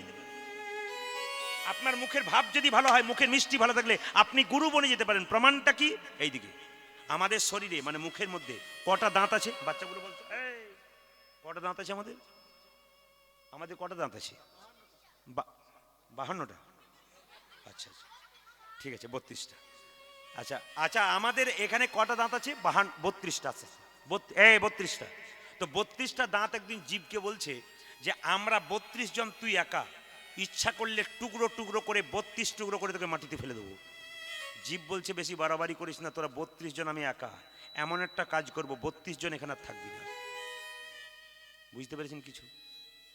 জীবকে বলছে 32 জন দাঁত, ইচ্ছা করলে 32 টুকরো করে মাটিতে ফেলে দেবো তোকে। জীব বলছে আমি একা এমন কাজ করব, তোরা 32 জন পড়ে যাবি। বলে কিরকম? বলছে রাস্তা দিয়ে কেউ পেরিয়ে যাবে, এমন একটা গাল দিয়ে দেবো, এক গালিতেই এক চড়েই 32 জন ঝরে পড়ে যাবে। এই মুখটাতে কিন্তু মিষ্টি আছে, মুখটাতে আবার কি আছে বাবা? তেতো আছে। এদিকে তাকাবেন। আপনাদের কাছে নিবেদন রইল, মিষ্টি কথা বলুন, আপনার আপন হয়ে যাবে সবাই। আর তেতো কথা বলুন, দেখবেন সবাই দূরে চলে যাবে। আপনি ভালোবাসার কথা বলুন, আপনার সামনে আসবে। মহাপ্রভু ভালোবাসার কথা বলেছিলেন, মলয় চাঁদ কাজী উদ্ধার হয়ে গেছিল মুসলমান হয়ে। মহাপ্রভু ভালোবাসার কথা বলেছিলেন, প্রেম দিয়েছিলেন, জগাই মাধায় উদ্ধার হয়ে গেছিল। আপনি অন্তত কিছু করতে না পারুন, অন্তত কাউকে দেখলে জয়নিতাই সকালবেলাতে বলুন। যদি কেউ না বলে, আপনি বারবার বলুন। আপনার বন্ধুকে দেখবেন, জয়নিতাই কোথায় চললি রে, এটা যদি বলেন, ও যদি বলে কবে থেকে ভক্ত হয়ে গেলি, বলে আজ থেকে হয়ে গেলাম, তুই আরম্ভ কর। বারবার বলতে বলতে ও এক সময় দেখবেন আপনাকে জয়নিতাই বলবে, বলতে বাধ্য। এটা মহাপ্রভুর বাণী। যদি আপনারা করতে পারেন তবে জীবন সুন্দর। যেই না রাধারানীকে বলেছে, রাধে তুমি 100 বছর জন্য কৃষ্ণ হারা হয়ে যাবে। রাধারানী কেঁদে কেঁদে বলছে, ললিতারে আমি একটা কৃষ্ণ প্রেমের বীজ রোপণ করেছিলাম। আমার মনে বড় আশা ছিল ওই বীজ হতে অঙ্কুর হবে, দুটো পাতা হবে, একটা পাতা সুখ, একটা পাতা শান্তি। কৃষ্ণ কৃষ্ণ বিরহী রূপী রৌদ্র এসে আমার এই দুটো পাতাকে শুকিয়ে দিয়ে চলে গেল। ললিতা রাধারানীকে কেঁদে কেঁদে বলছে, হ্যাঁ রে ললিতা, আমার গোবিন্দ যখন বৃন্দাবন ছেড়ে মথুরায় যাচ্ছিল, আমার গোবিন্দ আমাকে কথা দিল আজ যাব কাল ফিরে আসবো, কিন্তু এলো না। আচ্ছা এইদিকে তাকাবেন। ললিতা বলছে, রাই তোর গোবিন্দ যখন চলে গেল তুই বাধা দিলি না কেন? ও মায়েরা, শ্মশান ঘাটে যখন কাউকে কাঁধে করে নিয়ে যায় বাঁশের দোলায়, তখন বাড়ির লোকে খুব কেঁদে কেঁদে ওই বাঁশটাকে ধরে বারবার কাঁদে কাঁদে না, কিন্তু সে কি ফিরে আসে? তো রাধারানী বলছে, আমার গোবিন্দকে কি করেছিলাম জানিস? আমার গোবিন্দ যখন অক্রুরের রথে চেপে চলে যায়, আমি কেঁদে কেঁদে বললাম, তোমার নাম কে অক্রুর রেখেছিল, তোমার নাম ক্রুর রাখা উচিত ছিল। আমার গোবিন্দকে তুমি নিয়ে চলে যাচ্ছ। আমি কি করলাম জানিস রে ললিতা? রথের চাকার সামনে শুয়ে পড়লাম। এদিকে এদিকে রাধারানী বিরহটা দেখুন। রথের চাকার সামনে শুয়ে পড়লাম, কেঁদে কেঁদে বললাম, অক্রুর, তোমার নাম কে অক্রুর রেখেছিল, তোমার নাম ক্রুর রাখা উচিত ছিল। তুমি আমার বুকের মধ্যে চাকাটা চাপিয়ে দাও, আমার প্রাণনাথের সঙ্গে প্রাণে চলে যাবে। আমি সাধুগুরু বৈষ্ণবের মুখে শুনেছি, কেউ যদি মারা যায় তার মরা মুখ দেখলে নাকি যাত্রা ভালো হয়। আমি যদি মরে যাই, আমার গোবিন্দ আমার মরা মুখ দেখে যাত্রা করবে, তার যাত্রা ভালো হবে। আমার গোবিন্দ কি করলো জানিস ললিতা? রথ হতে নামলো, এক হাতে গঙ্গা জল তুলসী পত্র, এক হাত আমার মাথায় ঠেকিয়ে বলল, রাধে, যাবার সময় কেঁদে কেঁদে আমার যাত্রাপথ পিছিল করো না। পথে পিছুল করো না। আমি তোমায় কথা দিলাম, আজ যাব, কাল ফিরে আসবো। কালে ফিরে আসিব। এইদিকে এদিকে এই কথাটা কেমন বাবা? আজ যাব, কাল ফিরে আসবো। দেখবেন কিছু কিছু দোকান থাকে, দোকানের দরজায় লেখা থাকে আজ নগদ কাল ধার, লেখা থাকে না? জোরে বলবেন হ্যাঁ না না। আজকে আপনি 100 টাকা নিয়ে গেলেন, ভাবলেন আজকে নগদ নিয়ে কালকে আবার ধার নেবো, রাত্রি পেরোলেই আবার আজ হয়ে যাচ্ছে, কাল হচ্ছে না। ঠিক সেরকম গোবিন্দের কথাটা কেমন পেঁচ আছে দেখুন। বলছে আজ যাব, কাল ফিরে আসবো, ওই যে কাল আর হচ্ছে না, রাত্রি পেরোলে আজ হয়ে যাচ্ছে। আমার গোবিন্দ যেদিন থেকে বৃন্দাবন ছেড়ে চলে গেছে, 100 বছর গেছে, আমি 100 বছর স্নান করি নাই। এই যুক্তিগুলো শুনবেন। রাধার মতো আপনারা ভক্ত হতে না পারেন, রাধার মতো কিছু কিছু কাজ করুন, দেখবেন আপনার গোবিন্দের কৃপা পেয়ে যাবেন। বলছে আমি 100 বছর স্নান করি নাই, 100 বছর জলে পা ধুই নাই। ললিতা বলছে চুপ কর, মিথ্যে কথা বলিস না। 100 বছর কেউ স্নান না করে থাকতে পারে? 100 বছর কেউ পা না ধুয়ে থাকতে পারে? বলছে ললিতা তুই বিশ্বাস কর, আমি 100 বছর স্নান করি নাই, 100 বছর পা ধুই নাই। বলে কেন? যেদিন গোবিন্দ বৃন্দাবন ছেড়ে মথুরায় যাবে, তার ভোরবেলায় আমাকে ডেকে বলল, রাধে এদিকে এসো, তুমি কি চাও বলো। আমি বললাম, বধূ তুমি আমাকে ভালোবাসার পরীক্ষা দাও। গোবিন্দ বলল, কত পরীক্ষা দিলাম, আবার কি পরীক্ষা দেবো? রাধারানী কেঁদে কেঁদে বলল, বধূ হে, তোমার কোলে বসিয়ে আমাকে সুন্দর করে সাজাইয়ে দাও। সাজাইয়ে দাও। আমার প্রাণ গোবিন্দ কি করলো জানিস ললিতা?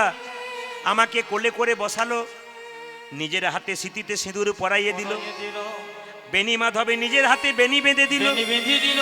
নয়নে আমার কাজল পরালো। কাজল পরাইল আমার নয়নে আমার গোবিন্দ নিজের হাতে কাজল পরালো। কাজলে পরাইল। ওরে ললিতারে, কত যোগী, কত মুনি, কত ঋষি, কত দিন ধরে গোবিন্দের চরণ পাওয়ার জন্য কাঁদে। আমি কি এমন পুণ্য করেছিলাম? আলা ভোলা গোয়ালিনী গোবিন্দ আমার চরণে নিজের হাতে চরণে আলতা পরিয়ে দিল, আর বলল, রাধে তুমি যাবার সময় কেঁদো না, আমি তোমাকে কথা দিলাম আজ যাব, কাল ফিরে আসবো। ওই বলে ওই যে আমার গোবিন্দ 100 বছর গেছে, এখনো আসে না। যদি কোনোদিন বধূ ফিরে আসি, ওই যে বলেছে আমি দেখব, ওই জন্য আমি স্নান করি নাই। যদি স্নান করে দিই তাহলে আমার স্মৃতির সিঁদুর মুছে যাবে। আমি যদি স্নান করে দিই নয়নের কাজল মুছে যাবে। মুছে যাবে। আমি যদি স্নান করে দিই তবে আমার বেনিটা খুলে যাবে। আমি যদি জলে পা দিই তবে আমার পাটা জলে ধুয়ে যাবে, আলতা থাকবে না, গোবিন্দকে দেখাতে পারবো না। তবে ললিতারে, আমি আমার বেনির মধ্যে কৃষ্ণ দেখতে পাই, আমি কাজলের মধ্যে কৃষ্ণ দেখতে পাই, স্মৃতির সিঁদুরের মধ্যে কৃষ্ণ দেখতে পাই, চরণের আলতার মধ্যে কৃষ্ণ দেখতে পাই। ললিতা সঙ্গে সঙ্গে বলছে, তুই যদি সব চিহ্নগুলোর মধ্যে কৃষ্ণ দেখতে পাস তবে তুই কাঁদিস কেন? আমি কৃষ্ণের জন্যে কাঁদি না, আমি কাঁদি এই জন্যে, আমার গোবিন্দ যদি কোনোদিন ফিরে আসে আমি তাকে সব দেখাতে পারবো। স্নান করি নাই বেনি দেখাতে পারবো, স্নান করি নাই সিঁদুর দেখাতে পারবো, স্নান করি নাই পায়ের আলতা দেখাতে পারবো, শুধু দুটো জিনিস দেখাতে পারবো না। কোন দুটো? নয়নের কাজল দুটো। কেন? কৃষ্ণ বলে কেঁদে কেঁদে।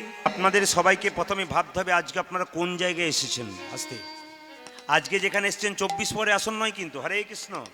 আজকে যেখানে এসছেন 24 পরে আসন নয়, নাচবেন গাইবেন তা নয়। আজকে যে আসরটাতে এসছেন আজকে বিরহের আসর, একজন বিদায়ী আসর। এই জন্য আপনাদেরকে বলে যাই, যে যেখানে বসে আছেন, আমরা যে মারা যাই তার জন্য আমাদের আত্মা মরে না দেহটা মরে? জোরে বলবেন হরে কৃষ্ণ। কোনটা মরে? আত্মা মরে না দেহটা মরে? বাবা দেহটা মরে। আসতে এটা আপনারা জানেন, আত্মা মরে না। কেন মরে না? এদিকে তাকান। বাসাংসি জিন্নানি যথা বিহায় নবানী ঘিন্নাতি নরহ পরাণী তথা শরীরানি বিহায় জিন্নন্নানি সংজাতি নবানী দেহি। মানে কি? যে কাপড়টা আপনি পরেছেন ওই কাপড়টা পুরনো হয়ে গেলে, নোংরা হয়ে গেলে, জীর্ণ হয়ে গেলে নতুন কাপড় আপনি পরবেন না। যে কাপড়টা পরে আমি কীর্তন করছি ওটা নষ্ট হয়ে গেলে আবার নতুন কাপড় পরবো। আত্মা কি করে? পুরনো দেহ ত্যাগ করে নতুন দেহে যায়। যে মারা গেছে, এদিকে তাকাবেন, যে মারা গেছে তার দেহটা কোথায় গেল? আপনারা মারা যাবেন, আপনাদের দেহটা কোথায় যাবে? আমরা মারা যাব, আমাদের দেহটা কোথায় যাবে? তত্ত্ব শুনে রাখুন। কি বলছে? যে মনুষ্যকুলে জন্মগ্রহণ করে, মানুষকুলে জন্মগ্রহণ করে কেউ যদি পশুর মতো কর্ম করে তবে তার পশুকুলে জন্ম হয়। আর মানুষকুলে জন্মগ্রহণ করে কেউ যদি মানুষের মতো কর্ম করে তবে তার আবার মানুষকুলে জন্মগ্রহণ হয়। আর মানুষকুলে জন্মগ্রহণ করে কেউ যদি মহাপুরুষের মতো কর্ম করে তবে তার দ্বিতীয় জন্ম হয় না, তার গোবিন্দ চরণ প্রাপ্তি হয়। আপনারা মানুষ যদি মানুষের মতো কর্ম করেন আবার মানুষ হবেন, মানুষে পশুর মতো কর্ম করলে আবার পশু হবেন। আর মানুষে যদি কেউ যদি মহামানবের মতো কর্ম করে দ্বিতীয় জন্ম হয় না, গোবিন্দ চরণ প্রাপ্তি হয়। কি করে হয়? বলছে যে ধানকে সেদ্ধ করে মাঠে ছড়ানো হয় ওই ধানের যেমন দ্বিতীয় গাছ আর হয় না, যে দেহ হরিনামে সিদ্ধ হয়ে যায় তার দ্বিতীয় জন্ম হয় না, তার গোবিন্দ চরণ প্রাপ্তি হয়ে যায়। এই জন্য আপনাদেরকে বলে যায়, এদিকে এদিকে আপনাদেরকে বলে যায় মায়েরা, বলছে যে মুখে কেন আগুন দেওয়া হয়? মায়ের পেটে যখন ছিলাম ভগবানকে কথা দিলাম তোমার নাম করব, কথা দিয়ে কথা রাখলাম না, এখানে এসে মায়াতে ভুলে গেলাম, ওই জন্য মুখে আগুন দিয়ে দেহটাকে পবিত্র করে তারপর চিতার মধ্যে আমাদের নিয়ে যাওয়া হয়। তবে আপনারা যারা বসে আছেন তাদেরকে বলে রাখি, দেখবেন গয়াতে পিণ্ড প্রদান করা হয় না। জোরে বলুন হ্যাঁ না না। বেনা গাছে জল দেওয়া হয় না। এই বেনা গাছটাকে আর গয়াটাকে এটা একটু জানতে হবে। বলছে গয়াসুর, গয়া ছিল অসুর, তার বাবার নাম ছিল ত্রিপাসুর। সে একবার বাবা ভোলার সঙ্গে যুদ্ধ করছিল, কোনো মতেই বাবা ভোলা গয়াসুরকে পারছে না, আর ত্রিপাসুরকে পারছে না। তখন বাবা ভোলা কি করলো? বাবা ভোলা নারায়ণকে স্মরণ করলেন। নারায়ণ ষাঁড়ের রূপ ধারণ করে বাবা ভোলাকে পিঠে চাপিয়ে কি করলো? ত্রিপাসুরকে হত্যা করলেন। ওই জন্য বাবা শিবের আরেক নাম হচ্ছে ত্রিপুরারি। ওই জন্য বাবার মন্দিরে যারা যাবেন তারা দেখবেন শিবটা আগে থাকে না। জোরে বলুন। এই বাচ্চা সব এদিকে দুজনকে উঠান এখান থেকে, সরে যাও সরে যাও। বাবা শিবের মন্দিরে আগে ষাঁড় থাকে না? আপনার ষাঁড়কে প্রণাম না করে কাকে প্রণাম করেন? বাবা শিবকে প্রণাম করেন। শাস্ত্র বলছে না না, আগে প্রথমে আপনি ষাঁড়কে প্রণাম করবেন। কেন? বাবা যেন বলতে চাইছে আমাকে প্রণাম করবার আগে ষাঁড়টাকে প্রণাম কর, উনি নারায়ণ, উনি আগে বসে আছেন, উনাকে প্রণাম না করে আমাকে প্রণাম করলে তোর আমার মন্দিরে আসা বেকার হয়ে যায়। এই জন্য আপনাদের কাছে নিবেদন রইল, যখন শিবের মন্দিরে যাবেন প্রথমে আপনি প্রণাম করবেন কাকে? হরে কৃষ্ণ। কাকে প্রণাম করবেন? প্রথমে ষাঁড়কে প্রণাম করবেন। আচ্ছা বাবা, বাবা কি খেত? বাবা কি খেত? ভাং খেত না? জোরে বলুন হ্যাঁ না না। বাবা কি খেত? গাঁজা খেত। আর বাবার কানে কি ফুল ছিল? জোরে বলুন। কানে কি ফুল ছিল? ধুতরা ফুল। তাই ভাং আর গাঁজা আর ধুতরা ফুল এর জন্ম কোথা থেকে হলো? ভাং, গাঁজা আর ধুতরা ফুল এর জন্ম কোথা থেকে হলো একটু বলে দিই। বাবা শিব যখন ধ্যান করতো বাবার গলায় সাপ বাঁধা থাকতো না? জোরে বলুন হ্যাঁ না না। বাবার মাথায় সাপ থাকতো, বাবার কোমরে সাপ থাকতো। তো বাবার গলায় যে সাপটা থাকতো ওই সাপটার নাম উদয়। কি নাম বললাম? উদয়। সাপটার নাম ছিল উদয়। তো বাবা যখন ধ্যানে বসতো তখন চোখ মুজে বলতো উদয় আয়। উদয় আসতো আর বাবা শিব জীবটাকে বের করে দিত। আর যে না জীবটাকে বের করে দিত, উদয় নামক সাপটা জোরে ছোবল মারত। যখনই বাবার জীবে ছোবলটা মারত বাবা নেশায় বিভোর হয়ে যেত, বাবা ধ্যান করতে খুব ভালো হতো। উদয় প্রত্যেক দিন ছোবলটা মারত। একদিন মা দুর্গা দেখলো উদয় নামক সাপটা বাবাকে ছোবল মারছে, স্বামীকে। মনে মনে ভাবলো উদয় তোর জন্য হয়তো একদিন আমি স্বামী হারা হব, তোর জন্য আমার স্মৃতি সিঁদুর চলে যাবে, তোর জন্য আমার হাতের শাখা চলে যাবে, তোর ব্যবস্থা আমি আগে করব। মা দুর্গা কি করলেন? উদয়কে আদর করে ডাকলেন সাপটাকে, উদয় এদিকায়। বাবা তখন ধ্যানে বসেছে, উদয় এদিকায়। উদয় নামক সাপটা যখন গেল মা দুর্গা কি করলো? এক বাটি দুধ দিয়ে বলল উদয় খা। সাপটা যখন ভক্তি ভরে মায়ের দেওয়া দুধটা পাত্রে খাচ্ছে, মা তখন খড়গটাকে নিয়ে উদয়কে কটুকরো করলো? 2 টুকরো করে 3 ভাগ হলো। দুবার মারলে কবার হচ্ছে? 3 ভাগ হচ্ছে। মাথাটা একদিকে, মাঝটা একদিকে, লেজটা একদিকে। দুর্গা দেখলো আমি তো মেরে ফেললাম, এখন তো স্বামী জিজ্ঞেস করবো উদয় কই, আমি কি করব?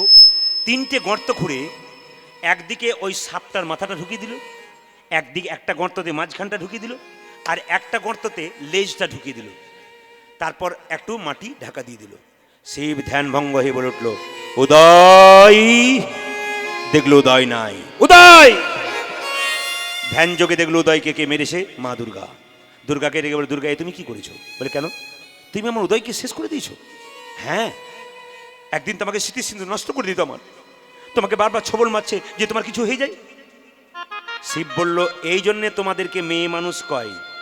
তুমি কি জানো না আমার নাম মৃত্যুঞ্জয়? এই জন্য তোমাদের মেয়ে মানুষ কয়। তুমি কি জানো না আমার নাম মৃত্যুঞ্জয়? আমি বিষ পান করেছিলাম নীলকণ্ঠ, আমার মৃত্যু হয় নাই, আর ওই সাপের বিষ আমার মৃত্যু হবে? দুর্গা বলল, অপরাধ মার্জনা করো। তবে দুর্গা, ওই উদয় নামক সাপকে যখন মারলে, ওকে আমি কাছে রাখবো। ওরে উদয়, কমণ্ডল থেকে বাবা জল নিয়ে কি করলো, উদয়ের 3টে ভাগে যে ভাগ করা হয়েছিল, 3টে গর্তে জল দিয়ে, একটা গর্তে যেখানে মাথাটা ছিল সেখানে বললো এর থেকে তৈরি হবে ভাং, আর মাঝের অংশ থেকে তৈরি হবে গাঁজা, আর লেজ থেকে তৈরি হবে ধুতরা ফুল। এটাতে হলো বাইরের তত্ত্ব। ভেতরের তত্ত্ব কি? ভাং, গাঁজা, ধুতরা। তত্ত্ব বলছে মায়ার ঘুম ভাং। তোরা মায়াতে ঘুমিয়ে আছিস, মায়ার ঘুম ভাং। মায়ার ঘুম যে ভাঙবে সে প্রেমের নয়ন পাবে, তার চোখ থেকে জল পড়বে। যার যত চোখ থেকে জল পড়বে তার ভেতরটা ধোয়া হয়ে যাবে। জল দিয়ে ধু তোরা, ধু তোরা, ধুতরা। আর গাঁজা মানে কি?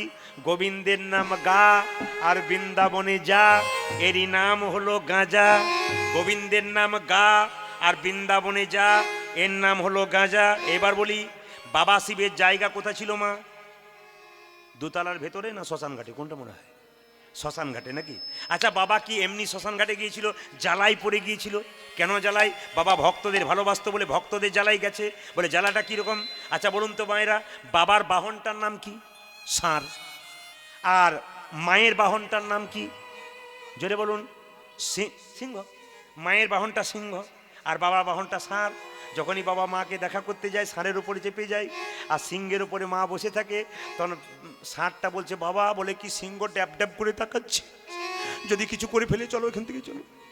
ভক্তের টানে বাবা কি করলো, বলে চল, দরকার নাই। আচ্ছা বলুন তো, বাবার গলায় কি থাকে, মাথায় কি থাকে? কি বললাম? সাপ। আর কার্তিকের কাছে কি থাকে? জোরে বলুন। ময়ূর। ময়ূর ড্যাব ড্যাব করে তাকায়, বাবার কোল থেকে নেমেছিস কিনা তোকে দেখবো মজা। তখন বলছে বাবা দেখো ময়ূর কেমন তাকাচ্ছে আমার দিকে, চলো এখান থেকে পালো। গণেশজির কাছে কি আছে? ছোট্ট ইঁদুর। ও তৈরি হয়ে আছে কেন বলুন তো? বাবার কাঁধে যে ঝোলাটা আছে পেলেই কুটুর কুটুর কুটুর কুটুর করে কাটতে শুরু করে দিবি। ওই জন্য বাবা জ্বালাই পরে শ্মশানে গেল। তত্ত্ব বলছে না না, শ্মশান মানে কি? শ্মশান মানে কি মায়েরা?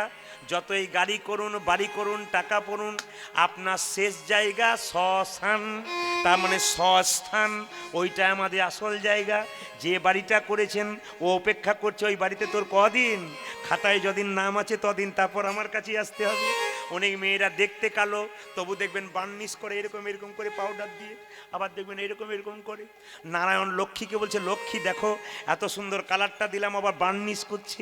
তুই যতই বার্নিশ কর, ধুয়ে মুছে ফেললে সেই রংটাই থাকবে। একদিন তোকে শ্মশান মানে স্বস্থানে আসতে হবে।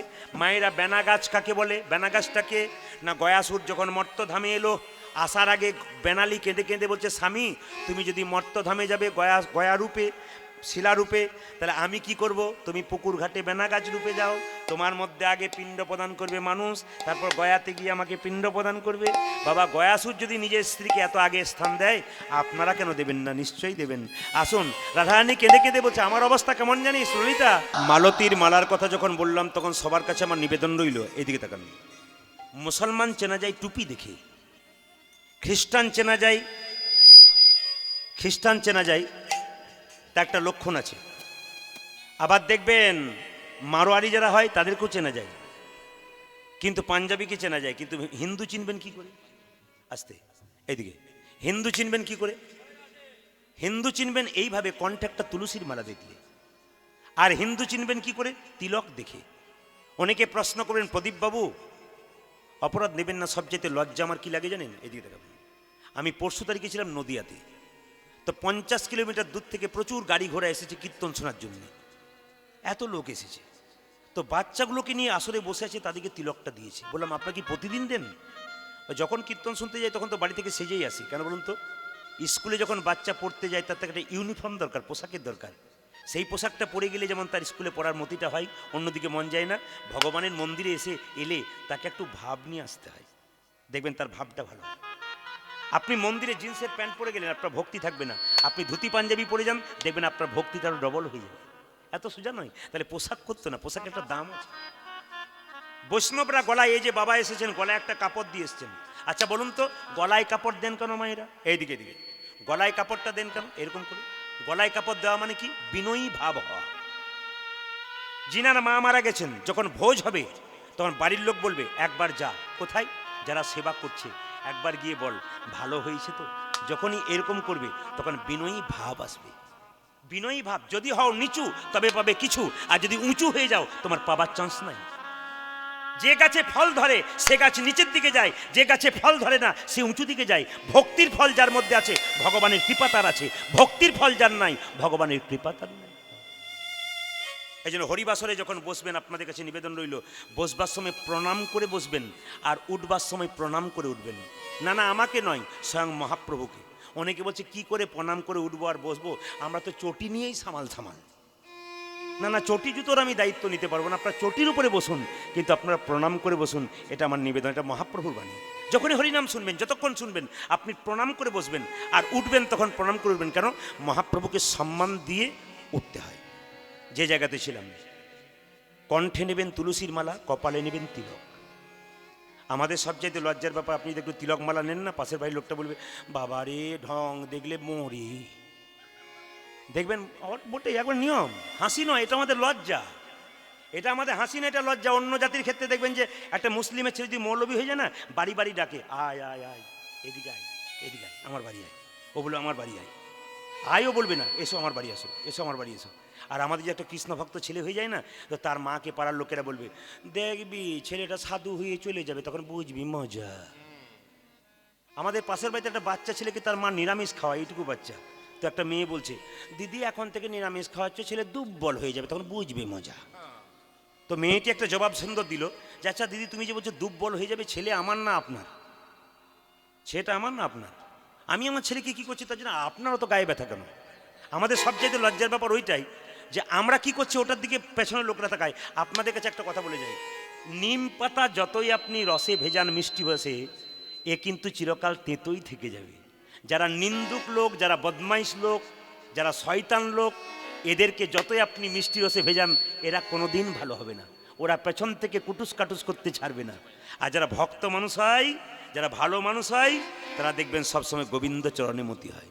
ওই জন্য আপনাদের বলি, আমার তা ভাসিয়ে দিও না, এই যে হরে কৃষ্ণ কানে কম শুনে জানি জানি, তাই একটু উলু ধরে দিদিন মায়েরা জোরে একটু প্রেম সে বাহ বাহ। এই জন্যে আসতে আমারটার দিকে বলছি, এই যে আপনাকে কানের টুপিটা খুলুন, কানের টুপিটা খুলুন, একটু বলছি আমি কি শুনুন। আমারটা অতটা ভাসাবেন না, একটু কমিয়ে দিন হালকা। জানি তাই আপনাদের কাছে নিবেদন রইল, কণ্ঠে নেবেন কি? হরে কৃষ্ণ তুলসীর মালা। তিলক যদি না নিতে পারেন তাহলে এক কাজ করবেন, তিলক আপনার কাজ হয়ে যাবে। তুলসী গাছে যখন জল ঢালবেন, দাদা ভাইরা তুলসী গাছে স্নান করে যখন এক ঘটি করে জল ঢালবেন, ওই তুলসী গাছের নিচে যে মাটিটা রয়েছে না, ওই মাটিটা এই আঙুলে করে 3 বার ঘষে নিয়ে কপালে 3 বার ঘষে নেবেন, তিলকের কাজ হয়ে যাবে আপনার। যদি আপনাকে পাছে লোকে কিছু বলে, আপনার বাচ্চাকে, আপনার স্বামীকে, সবাইকে শিখিয়ে দেবেন তুলসী গাছে জল দেওয়ার পর এই আঙুলটা করে 3 বার এখানে ফোঁটা নিয়ে নেবে মাটিটার, ওই তুলসী তলার মাটিটা, ওতেই কাজ হয়ে যাবে। আপনারা এই আঙ্গুলে করে তুলসী পাতা তুলবেন, গোবিন্দকে সেবা দেবেন, তখন এই আঙ্গুলেই দেবেন, এদিকে তাকান, এই আঙ্গুলেই দেবেন, অন্য আঙ্গুলে দেবেন না। এটার নাম বৃদ্ধাঙ্গুষ্ঠী, এটার নাম কি? এটার নাম কি? তর্জনী। এটার নাম মধ্যমা, এটার নাম কনিষ্ঠ, অনামিকা, এটার নাম কনিষ্ঠা। এটার নাম অনামিকা মানে কি? এর কি নাম নাই? তা নয়, এটা ভগবানের আঙ্গুল, এটা ভগবানের কাজে লাগবে। কীরকম লাগবে প্রমাণ দিয়ে দিই। আচ্ছা আপনারা গুরুমন্ত্র নিয়েছেন যারা, তারা দেখবেন যেখান থেকে গুরুমন্ত্র নিয়েছেন গুরুদেবের কাছ থেকে, তিনি কোন আঙ্গুল থেকে মন্ত্র শুরু করে ভজনা? এই আঙ্গুল থেকে শুরু করে। এই জন্য এই আঙ্গুলটা ভগবানের আঙ্গুল।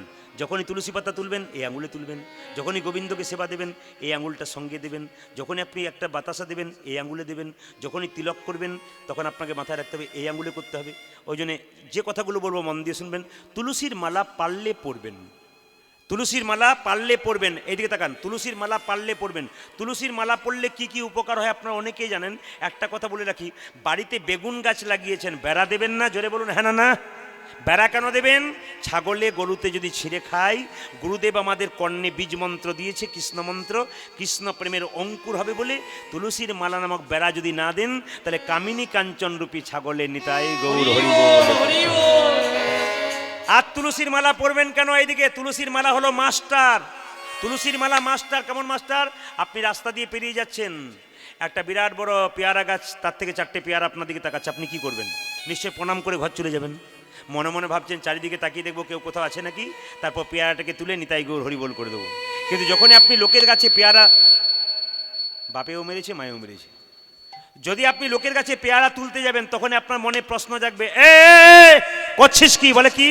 পাছে লোকে কিছু বলে। এই জন্য তুলসীর মালাটা যদি আপনার থাকে মাস্টার, আপনি খারাপ কাজ করতে পারবেন না। তবে হ্যাঁ মায়েরা, তুলসী পাতার গুণাবলী দেখবেন। 1 গ্লাস জলে 11টা তুলসী পাতা ফেলে দেবেন, 22 মিনিট রাখবেন, দেখবেন জলের মধ্যে আর কোনো জীবাণু থাকবে না। এটা নিয়ম। আপনি ব্লিচিং পাউডার দিয়ে জল পরিষ্কার করেন, কিন্তু এক কলসি জলে গোটা 15 তুলসী পাতা ফেলে দেবেন, দেখবেন 1 ঘন্টা রেখে দেবেন, ওই জলের মধ্যে দূষিত থাকবে না। ওই জলটা দেখবেন ফিল্টারের চেয়েও সুন্দর হয়ে যাবে। কেন? এটা আমরা করি না, আমরা জানি না, এই জন্য আমরা করতে পারি না। তবে তুলসীর মালা যারা নেবেন তাদের কাছে বলে রাখি, তুলসীর মালা যারা নেবেন তারা একটু নিরামিষ খাবেন। নিরামিষ না খেলে কিন্তু তুলসীর মালা নেওয়া যাবে না। আর একজন কীর্তন করতে গেছে এক জায়গাতে, একটা দাদা বলছে, দাদা এখন আর মালা নেওয়ার দরকার, এই তুলসীর মালা পড়লে নিরামিষ খাওয়ার দরকার নেই। বলে কেন? এখন প্যাঁচ সিস্টেম তুলসীর মালা। বলে প্যাঁচ সিস্টেম মানে বুঝলাম না। রাত্রিবেলায় বিয়ে বাড়িতে নিমন্ত্রণ, প্যাঁচ খুলে দিলাম, আবার সকালবেলায় স্নান করে প্যাঁচ লাগিয়ে দিলাম।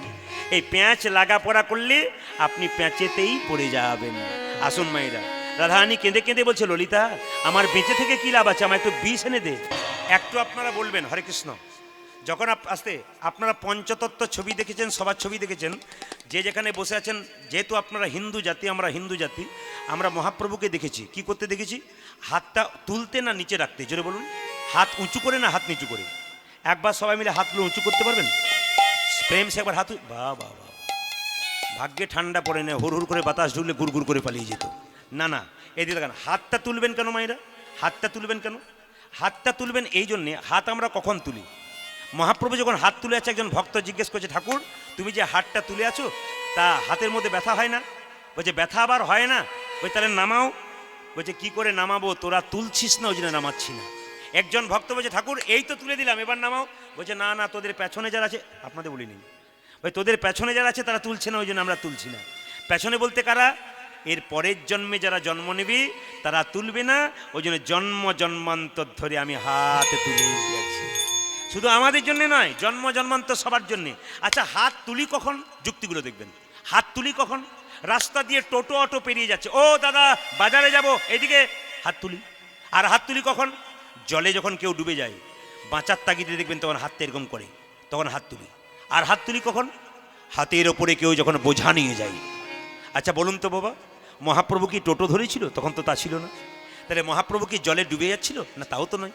তাহলে মহাপ্রভুর হাতে কি বোঝা ছিল? আপনারা বলবেন বোঝা ছিল না, কিন্তু ছিল। তাহলে প্রশ্ন করবেন, প্রদীপ বাবু যদি বোঝা ছিল আপনি দেখতে পান, আমরা দেখতে পাই না কেন? ও মাইরা, আমি আগেই বলেছি দেখার মতো চোখ থাকা যায়। কারা দেখে? 1 ট্রাক বালিতে যদি 1 হাত চিনি ছুঁড়ে দেওয়া যায়, 1 ট্রাক বালিতে যদি 1 হাত চিনি ছুঁড়ে দেওয়া যায়, আর চিনি আর বালি যদি একসঙ্গে মিশিয়ে দেওয়া যায়, চিনিকে কি কেউ পারে চিনিতে 1 ট্রাক বালিতে? কে পারে? পিপিলিকা পারে চিনিকে চিনিতে 1 ট্রাক বালিতে। এখানে যারা পিপিলিকার মতো গৌর ভক্ত এক মনে কীর্তন শোনে, একমাত্র তারাই বুঝতে পারে। মহাপ্রভু হাতে বোঝা নিয়েছিল। কিসের বোঝা? কিসের বোঝা? বুঝতে পারছেন না আপনারা কিসের বোঝা? বাবা যখন মেয়ের বাড়ি যায়, থলে তো করে আপেল কলা লেবু মিষ্টি নিয়ে যায়, কিন্তু একটা জিনিস নিয়ে যায়, ওটা আপনারা দেখতে পান না। কি বলুন তো? প্রেম আর ভালোবাসা। মহাপ্রভু কিন্তু হাতটা তুলে আছে, কিসের বোঝা নিয়ে যাচ্ছে? প্রেমের বোঝা নিয়ে যাচ্ছে। ওই জন্য প্রেমিক ভগবানকে যদি সম্মান দিতে হয়, আপনাদের মাঝে মাঝে হাতটা তুলতে হবে। কিন্তু যদি হাত তোলেন তবে আনন্দময় ভগবানকে পাবেন। মহাপ্রভু শিখিয়ে দিয়েছেন, আপনি আচরি ধর্ম অপরে শেখাই, আপনি না আচরিলে অপরে শেখানো না যায়। প্রমাণটা দিয়েছেন। কীরকম প্রমাণ? বলছে রামকৃষ্ণ পরমহংসদেবের কাছে একজন ঠাকুমা তার নাতিকে ডেকে এনেছে। তার নাতি নাকি প্রত্যেকদিন 10টা করে তার নাতি নাকি প্রত্যেকদিন 10টা 5টা করে মিষ্টি খায়। তো একদিন নাতিকে ডেকে এনে বলছে, ঠাকুর বলে দাও তো। বলে কি এই জন্য মিষ্টি না খাই? ঠাকুর বলল, বলবো, তবে আজ নয়, 15 দিন পরে। ঠাকুমার নাতিকে নিয়ে চলে গেল। 15 দিন পর যখন এলো তখন বলছে, ঠাকুর এইবার বলে দাও মিষ্টি খেলে কি হয়? ঠাকুর বলল, এ খোকা, মিষ্টি খাস না, দাঁতে পোকা হবে, জিভটা মোটা হবে, কথা বলতে পারবি না, কৃমি হবে, ভবিষ্যতে সুগার হবে, মিষ্টি খাস না। ছেলে বলছে না খাবো না। যখনই বলছে না খাবো না, ঠাকুমা জিজ্ঞেস করে, ঠাকুর আমি 15 দিন আগে এলাম তখন তুমি বললে না, আজকে বললে কেন? ঠাকুর বলছে আমি তো 15 দিন আগে নিজেই মিষ্টি খেতাম, আগে মিষ্টি খাওয়া ছাড়লাম তারপর বললাম। ওই জন্য আপনাদের কাছে নিবেদন রইল, আগে আপনি করবেন তবে তো আপনার বাড়ির সবাই করবে। ওই জন্য আপনাদের বলে যাই, তুলসী গাছে প্রত্যেক দিন 1 ঘটি করে জল দেবেন। তুলসী গাছে প্রত্যেক দিন 1 ঘটি করে জল, প্রত্যেকেই বাড়িতে, প্রত্যেক জন, বাচ্চা থেকে বুড়ো পর্যন্ত। যেমন বাচ্চাকে ব্যাগটা তৈরি করে দিন স্কুলে যাবে বলে, কিন্তু কিছু মনে করবেন না, অপরাধ নেবেন না, বাস্তবের সঙ্গে মিল আছে। আমরা রাস্তা দিয়ে যাই, মাগুলো বাচ্চাদের পড়ানোর জন্য KG1 KG2 স্কুলে যায় না বাবা? ছেলেদের যখন পরীক্ষা চলে না, গ্রীষ্মকালের দিনে, গরমকালের দিনে, গাছের নিচে একটা ত্রিপল টাঙিয়ে অনেক মাগুলো সব এরকম করে দাঁড়িয়ে থাকার ঠাকুর ঠাকুর করে। জিজ্ঞেস করি কি করছেন আপনারা?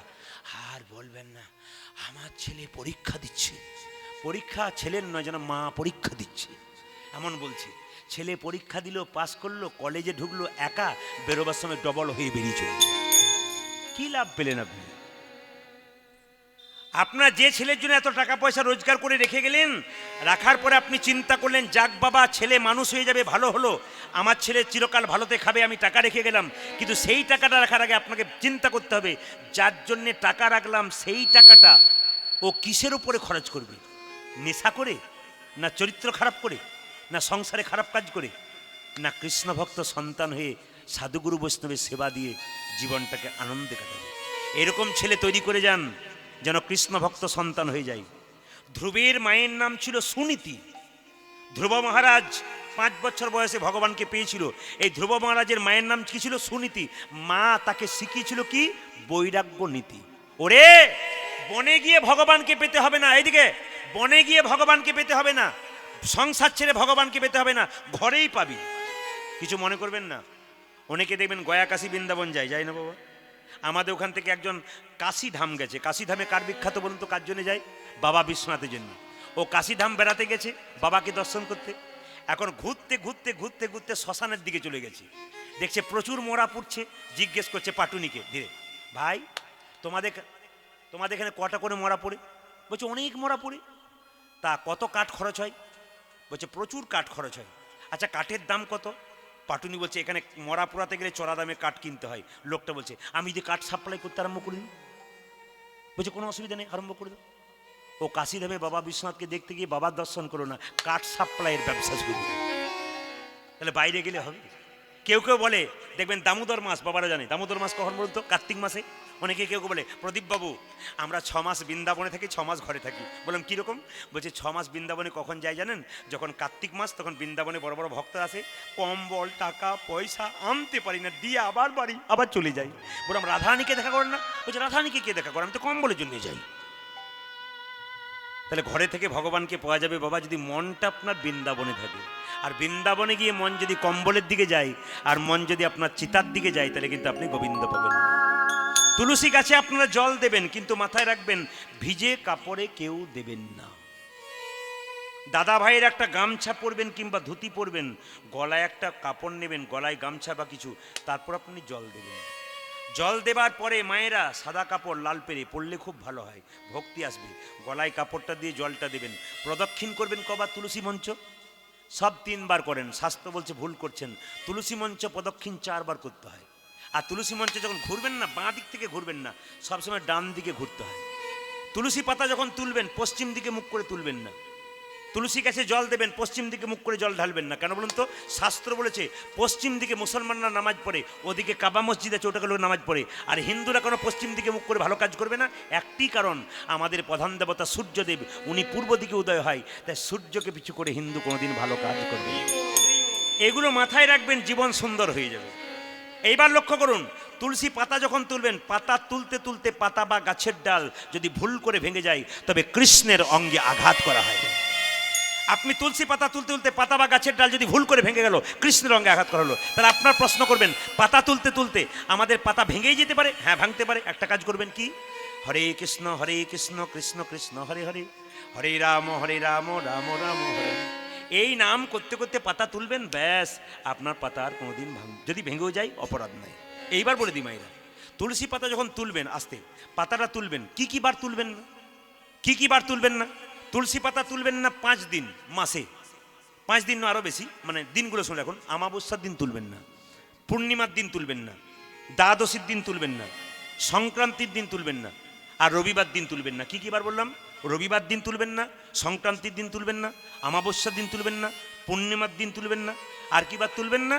আর তুলবেন না, হ্যাঁ, দ্বাদশীর দিন তুলবেন না। আপনারা পঞ্চতত্ত্বের ছবি দেখেছেন, মহাপ্রভু, নিত্যানন্দ, অদ্বৈত, শ্রীবাস গদাধর। কার চরণে তুলসী পাতা দেবেন? কার চরণে দেবেন না? দেওয়া উচিত মহাপ্রভুর চরণে দেবেন। কেন? বজেন্দ্র নন্দন যেই শচীসুত হলো সেই বলরাম হইল নিতাই। ভগবান কৃষ্ণ যদি গৌর হয়, তাহলে গৌরের চরণে একটি তুলসী পত্র দিতে হবে। পাতাগুলো কেমন দেবেন? যেভাবে গাছে ফুটে ওঠে সেইভাবে আপনাকে পাতাটা দিতে হবে, যেমন গাছে থাকে সেইভাবে পায়ে দিতে হবে। উল্টে দিলে হবে না, কিন্তু চন্দন মাখিয়ে দিতে হবে। এত সোজা নয়। আপনি দেবেন বলরাম মানে নিতাইয়ের চরণে, আর কার চরণে দেবেন? অদ্বৈতের চরণে, তিনি মহাবিষ্ণুর অবতার। দেবেন না কাকে? শ্রীবাসকে, তিনি নারদ, ভক্তিতত্ত্ব দেবেন না। গদাধরকে দেবেন না, তিনি রাধাতত্ত্ব, শক্তিতত্ত্ব, তাকে দেবেন না। রাধার কৃষ্ণ যুগলে থাকলে কৃষ্ণের পায়ে তুলসী পত্র দেবেন, কিন্তু রাধার হাতে দেবেন কেন? রাধা কৃষ্ণকে চরণে তুলসী পত্র দেবে। আপনার গুরুদেবের ছবি যদি কাছে থাকে, গুরুর পায়ে কোনদিন তুলসী পত্র দিতে নাই। কোথায় দিতে হয়? গুরুর বুকে দিতে হয়। কিন্তু মাথায় রাখবেন, বুকে যখন তুলসী পাতা দেবেন, তখন চন্দন মাখি দিয়ে চন্দনটা যেন গড় করে পায়ের দিকে না চলে যায়। নিয়ম আছে। শুধু তাই নয়, আপনার যখন গাছ থেকে ফুল তুলবেন ভগবানের সেবার জন্য, ফুল তুলতে গেলেও নিয়ম আছে।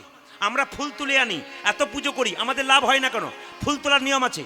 অনেক ব্রাহ্মণ মণ্ডলী যারা পাকা লোক, তারা এই কাজগুলো করে।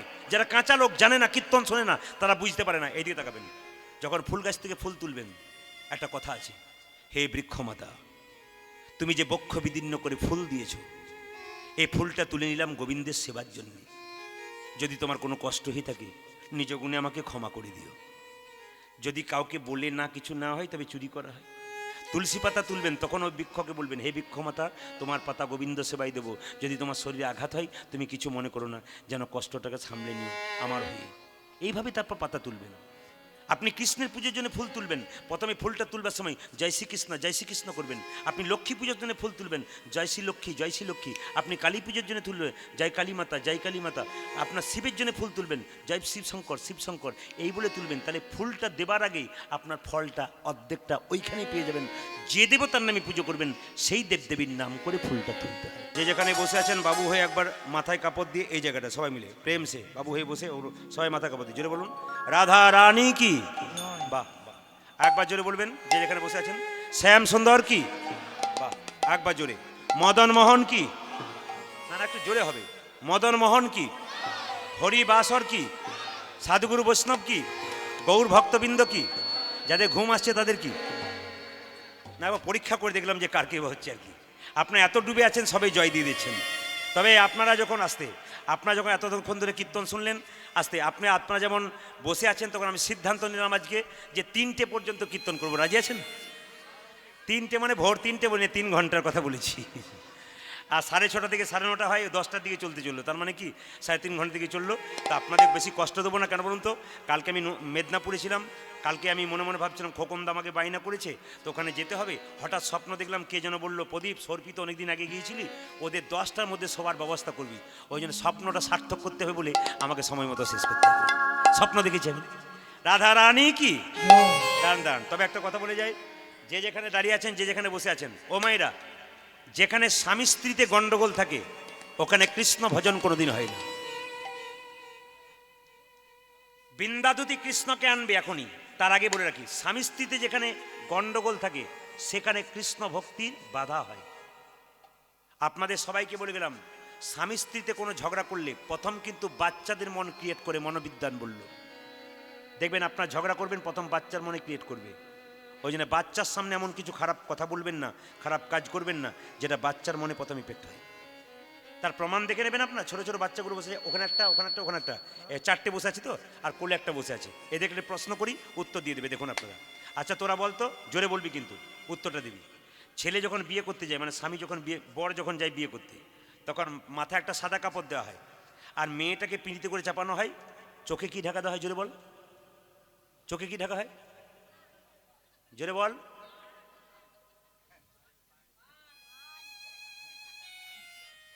দেখুন পাটি কেমন বসে আছে, পান। আচ্ছা মায়েরা, পান ঢাকা দেওয়া হয় কেন? কারো জানেন? কতদিন বিয়ে হয়েছে, অত কি আমাদের জানা আছে? এই যদি কীর্তন শুরু করা যায়, নেহাত খালি ভক্ত নাই বেশি বলে মজা নাই, আনন্দ নাই। ভক্ত বেশি থাকলে নিতাই গৌর হরি বল, অ্যাকশন বেশি বেড়ে যায়। তো আমার দিকে তাকান, আপনার যখন পান বললেন, পান তো মাথায়, বাবারা তো রয়েছে, পান তো আপনার চোখে নেন, বলুন তো পান কেন চোখে নেন? বলবো না, পরের বারে বলে দিয়ে যাবো, পরের বারে বলবো, মিলন করে দিই নাকি, এটা আর বলবো না। না বলবো, আমি না বলে তো যাবোই না। পানটা কেন চোখে দেওয়া হয় মায়েরা? আসলে মেয়েটি যখন পানটা সরিয়ে স্বামীর মুখ দেখে, তখন মেয়েটির সঙ্গে স্বামীর মায়ার যোগ হয়ে যায়। পান হলো যোগ মায়া, মানে পানটা সরালেন আর সরানোর সঙ্গে সঙ্গে স্বামী স্ত্রীর একটা মায়ার যোগ হয়ে যায়। কালকে যে কাকাবাবুর বাড়িতে বাসা ছিলাম মেদিনীপুরে, ওনার বাড়িতে কীর্তনটা করার পর যখন বাসার উপরে গেলাম, তখন বলছে, বাবা প্রদীপ, তোমার কীর্তনে সব জায়গায় ভালো লাগলো, একটা জিনিস আমার সন্দেহ হলো। বলে কেন? তুমি যে বলে পান সরালে মায়া হয়, কই আমি তো বুঝতে পারছি না। বলে কেন? আমার 3টে ছেলে 3টে বৌমা, মায়ায় নাই, খালি ঝগড়া করছে। বললাম, কাকাবাবু মায়া থাকবে কি করে? পান সরানোর আগে কতবার রাস্তায় দেখা হয়ে যাচ্ছে, ওই জন্য মায়া নাই। এ কীর্তনে খুব রস আছে, মজা আছে, প্রেমও আছে, রসও আছে, যদি নিতে পারা যায় আর কি। রাত্রি শেষ হয়ে যাবে, আপনারা বুঝতে পারবেন না। তবে দামি কথাটা বলে যায়, খুব যুক্তির কথা বলে যায়। একটা ভাগবতের কথা বলবো ধীরে, একটা ভাগবতের কথা বলবো, একটা বাস্তবে কথা বলবো। ঝগড়া করবেন, আপনার বাচ্চার মনে প্রথম ইফেক্ট করবে। ওই জন্য আপনার ঝগড়া করলে, ঝগড়া যাতে না হয় তার জন্য একটা মন্ত্র শিখিয়ে দিয়ে যাবো। বলবো না, বাদ দিয়ে দেবো। দাদারা বলছে বলুন বলুন, ওইটার জন্য তো কীর্তন শুনতে আসা, যত গন্ডগোল ওইখানটা দেখি। মায়েরা, আপনাদের কোনোদিন ঝগড়া হবে না, একটি যুক্তি শিখিয়ে দিই। একটা বাড়িতে স্বামী স্ত্রীতে ঝগড়া করছে, বাবা খুব ঝগড়া করছে। পাশের বাড়ি মেয়েটি বলছে, ও দিদি, এই যে ঝগড়া তো খুব করছো, আমাদের বাচ্চাগুলো মাথা নষ্ট করছে, তোমার বাচ্চা নষ্ট করছো মাথা। এক কাজ করো, পাশের গ্রামে সাধু বাবা এসছে, ওর কাছে যাও, মন্ত্রপুত জল আছে, জলটা খেয়ে নেবে, দেখবে তোমার আর ঝগড়া হবে না। মেয়েটি মানে স্বামী স্ত্রী দুজনে গেল সাধু বাবার কাছে। বাবা বলছে, বাবা আমাদের দুজনে খুব ঝগড়া, একটু ব্যবস্থা করে দিন। বাবা বলছে, বেশ বেশ। বাবা তো একটু সাধু বাবা তো চেক করে দিচ্ছে কে বেশি ঝগড়া করে। আচ্ছা, কে বেশি ঝগড়া করে? স্বামী বলছে ও, স্ত্রী বলছে না ও। বুঝতে পেরে গেলো যে কে বেশি ঝগড়া করছে। দেখে স্বামী যদি 4টা বলছে, স্ত্রী 25টা বলছে। বলছে কোনো চিন্তা নেই, এত মন্ত্রপুত জল দিয়ে দিলাম। এই ছেলেটাকে বললো, তুই খাবি না, তোর স্ত্রী খাবে। তুই যখন ঝগড়া করতে শুরু করবি না, ও তখন জলটা খাবে। বলছে কী করবি? ও যখন ঝগড়া করতে শুরু করবে, ফুসফুস করে মন্ত্র দিয়ে দিল, নিয়ে 1 বোতল জল দিয়ে বললো, যখনই তোর স্বামী 2-4টা বলতে শুরু করবে, তখন তুই মন্ত্রপুত জলটাকে নিয়ে মুখে ভরে নিবি, গিলবিও না, ফেলবিও না। বুঝতে পেরেছেন কিছু? গিলবিও না, ফেলবি না মানে যখনই ঝগড়া শুরু হবে, তখন দাঁড়াও দাঁড়াও, ঝগড়া করো না, বাবার মন্ত্রপুত জলটা বাস, দেখবেন আর ঝগড়া হবে না। এখানে তত্ত্ব বলছে না না, স্বামী স্ত্রীতে ঝগড়া হবে না। ভক্তি কি বললো, ভাগবত কি বললো? দুটো কাজ একসঙ্গে করো, ভোজন আর ভজন। স্বামী যদি বেলা 3টের সময় আসে, তাকে দিন, তারপর খান। ভোজন একসঙ্গে হলে ঠিক আছে, আর সন্ধ্যাবেলা স্বামী স্ত্রীতে ভজন একসঙ্গে হলে ঠিক আছে। শুভ কাজে কেউ যদি বেরোন, আসতে শুভ কাজে কেউ বেরোলে দুটো জিনিস দেখলে যাত্রা ভালো হয়। কি বাবা? ডান দিকে ব্রাহ্মণ, ডান দিকে গাভী। মায়েরা, ডান দিকে ব্রাহ্মণ, ডান দিকে গাভী। ডান দিকে গাভী দেখলে যাত্রা ভালো হয় কেন? গাভী হচ্ছে ভগবান শ্রীকৃষ্ণের মা, তার স্তনদুগ্ধ পান করেছিল, গাভী বিশ্বমাতা, তাকে দেখলে যাত্রা ভালো হয়। আর ডান দিকে ব্রাহ্মণ দেখলে যাত্রা ভালো হয়, সে দুটো যাত্রা দেখেছিল। আর কি দেখলে ভালো হয় না, পূর্ণ কলসির জল যদি কেউ দেখতে পারে, তবে যাত্রা ভালো হয়। এক ব্রজনারী কোমরে কলসি নিয়ে জল আনছে, বৃন্দাবতী মনে মনে ভাবলো আমার যাত্রা ভালো হবে। আর যাত্রা ভালো কি মা? এই দিকে তাকাবেন।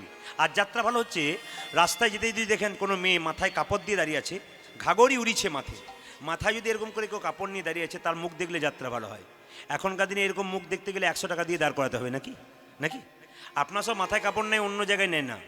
আপনার সব নেন, অন্য জায়গায় নেয় না। দাদারা মনে মনে ভাবছে ঠান্ডার দিন বলে নিয়েছে, নইলে নিত না। মাথার কাপড়টা কথা বলে দিই মায়েরা, মাথার কাপড় যদি কেউ না নেন, শাস্ত্র কি বলছে? এটার নাম লজ্জা। হরে কৃষ্ণ। মাথার নাম, কাপড়টার নাম কি? লজ্জা। যে মেয়ের এটা থাকে না, তার ছেলে রাস্তায় খেলা করলে লোককে গালাগাল দিয়ে লোকে বলবে তোর মায়েরই লজ্জা নেই, তোর লজ্জা থাকবে কি করে? আপনার লজ্জাটাকে ঠিক রাখুন, আপনার বাচ্চাকে গাল শুনতে হবে না। আপনার এটার নাম কি? সভ্যতা। মানে কি? যে মেয়ে কাপড়টা নাই তাকে সভ্য মেয়ে বলা হয়। আমার মায়ের মা বেঁচে ছিল, 95 বছর বয়স, মাথার কাপড়টা এখানে ছিল। আমার মা বেঁচে আছেন, 70 বছর বয়স, মাথার কাপড় এখানে। আমার কাকিমা বেঁচে আছেন, তার কাপড়টা সত্যি সত্যি খোঁপা, মানে বাম্পার পর্যন্ত এলো। এখন যারা বাড়িতে এসছে, বাম্পার টাম্পার নেই বাবা, হাইওয়ে রোড হয়ে গেছে। তবে একটা কথা বলি মায়েরা, এদিকে তাকাবেন। আসলে আগে ভাসুর দেখলে মেয়েরা পর্দা নিত না, ভাসুর দেখলে দেখবেন পর্দা নিত। এখন নেয় না কেন বলুন তো? ভাসুর যেদিন থেকে হলো বর্দা, সেদিন থেকে সরে গেল মেয়েদের পর্দা। যেদিন থেকে বর্দা হলো, সেদিন পর্দা সরে গেল। কিন্তু মাথায় রাখবেন, এই জায়গাটা ঠিক রাখবেন। বৃন্দাবতী ঘর থেকে বেরোলো, তখন কি দেখলো? যাত্রা ভালো দেখলো, ঘর থেকে যাত্রা ভালো হয় না কি দেখলে? বলছে শুকনো ডালে শুকনো নদী শুকনো না, শুকনো ডালে ডাকে কা, পথে যদি দেখো মুকুন্দ চাপা, এক পা না বাড়াও বাপা। তার মানে কি? শুকনো ডালে যদি কাক ডাকে, যাত্রা কোথাও যাচ্ছেন তখন যাত্রা ভালো হবে না। শুকনো নদী দেখলে যাত্রা ভালো হবে না। নৌকা পাহাড়ে বাঁধা আছে, জল নাই, যাত্রা দেখলে ভালো হবে না। আর পথে যদি দেখো মুকুন্দ চাপা, মানে এমন লোক আছে যার দাড়ি গোপ হয় না, সেই লোককে দেখলে যাত্রা ভালো হয় না। এখানে কোনো লাগ থাকলে অপরাধ করবেন না, অপরাধ নেবেন না কেন বলুন তো? এই তত্ত্বটা হচ্ছে এইটাই, যে মানে প্রাচীন লোকেদের কথা, এটা আমার কথা নয়।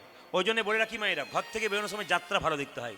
হঠাৎ দেখলো কি, বিন্দেউতি গোবিন্দকে আনতে গেল। আপনারা সব চুপ করে যখন বসে আছেন তখন বলে যাই, একটা করে গীতা আমাকে বাবা দিলেন, খুব ভালো গীতা। আপনাদেরকে বলবো অত বড় গীতা ঘরে রাখবেন, যদি পড়তে পারেন তো ভালো, না পড়েন তো গীতা আসতে, গীতার ছোট ছোট বই আছেন, আপনারা পকেটে রাখবেন। ইউটিউবে শুনেছেন। আর একটা নতুন কথা শুনিয়ে যায়, গীতার কি মূল্য আছে। আচ্ছা, গীতার দেখবেন যারা আস্তে আস্তে গীতা যারা পড়েছেন, তারা গীতার দ্বিতীয় অধ্যায়টার নাম হচ্ছে সাংখ্যযোগ। আমরা পড়েছি গীতার দ্বিতীয় অধ্যায়টার নাম হচ্ছে সাংখ্যযোগ। তো সেই সাংখ্যযোগে একটা সাংখ্যযোগে লেখা আছে, প্রথম লাইনে কি লেখা আছে জানেন? যে যার জন্ম হয়েছে তার মৃত্যু অবশ্যই হবে, আর যার মৃত্যু হয়েছে তার জন্ম অবশ্যই হবে। ব্যাপারটা বুঝুন। মানে আপনি জীবিত হয়েছেন, জন্ম নিয়েছেন, আমি জন্ম নিয়েছি, মরবো আমরা, কিন্তু আমাদের জন্ম হবে। কোন কুলে জন্ম হবে কর্মের উপর নির্ভর করছে, কিন্তু আপনি জন্ম নিয়েছেন, মরবেন, আবার মরলে আপনার জন্ম হবে। এখন এই গীতাটা একটা ব্যাখ্যা আছে বাবা, এই গীতাটা রাখবেন, গীতার সঙ্গে রাখবেন। প্রমাণটা কি? আমি একটা নতুন প্রমাণ আজকে দিয়ে যাবো আপনাদেরকে। সেই প্রমাণটা কি, মন দিয়ে শুনবেন। আমি একবার আলিপুরদুয়ারে গান করতে গিয়েছিলাম। তো ওখানে কমিটিরা কি করছিল, 2000 গীতা বললো, প্রদীপবাবু সবাইকে গীতা দান করুন। তো গীতা দান করছি, সেখানে দেখতে পেলাম প্রচুর মানুষের ভিড়, আলিপুরদুয়ার তো প্রচুর মানুষের ভিড়। তো সেখানে দেখলাম একটা ছেলে মেয়ে, নতুন বিয়ে হয়েছে 2 মাস, ওখানে ওরা হানিমুন করতে গিয়েছিল। তো কীর্তন হচ্ছে, ইউটিউবে কীর্তন শুনে, চল একবার কীর্তন শুনে আসি। তো ওরা স্বামী স্ত্রীতে কীর্তন শুনছে। ওরা দুজনে কলেজে পড়তো, একসঙ্গে ভালোবাসা করে বিয়ে করেছে, দুজনে একই বয়সের। ওরা কিন্তু লাউদা বলে না, চল একবার কীর্তন শুনে আসি, দুজনে বলছে। তো বসে আছে আমার সামনে। যখন আমি সবাইকে গীতা দিলাম, তখন ওই ছেলেটি বলছে, নমস্কার, আসছি, আমার একটা গীতা নিয়ে নাও। বলছে না না, গীতার দরকার হবে না, অন্য কাউকে দিয়ে দিন, আমাদের দরকার নেই। ওরা তো হানিমান, নতুন বিয়ে হয়েছে, গীতার কি দরকার আছে? গীতার প্রতি এখন আকর্ষণ নেই। বললাম বাবা, গীতাটা রাখো, কাজে লেগে যাবে। এই গীতাটা রাখলে বিপদের দিনে, যখন তোমার চরম বিপদ আসবে, তখন এই গীতার পাতাটা খুলবে, দেখবে পাতা খুললেই তোমার বিপদ থেকে তুমি রক্ষা পেয়ে যাবে। সেই বিপদের দিনে রাখবে, তোমাকে এখন দেখার দরকার নেই, তুমি বাড়ি নিয়ে যাও, যত্ন করে রেখো, বিপদের দিনে দেখবে। এখন লক্ষ্য করুন, ও আমাকে ফোন করে ব্যাপারটা জানাচ্ছে, ঘটনাটা কি হয়েছিল আর কি। আর কিছু না। কীর্তন শুনতে শুনতে পয়সা দিলেই বুঝবেন উনি আউট। না না, এনার জন্য বলি নেই, মানে সব জায়গাতে হয় আর কি।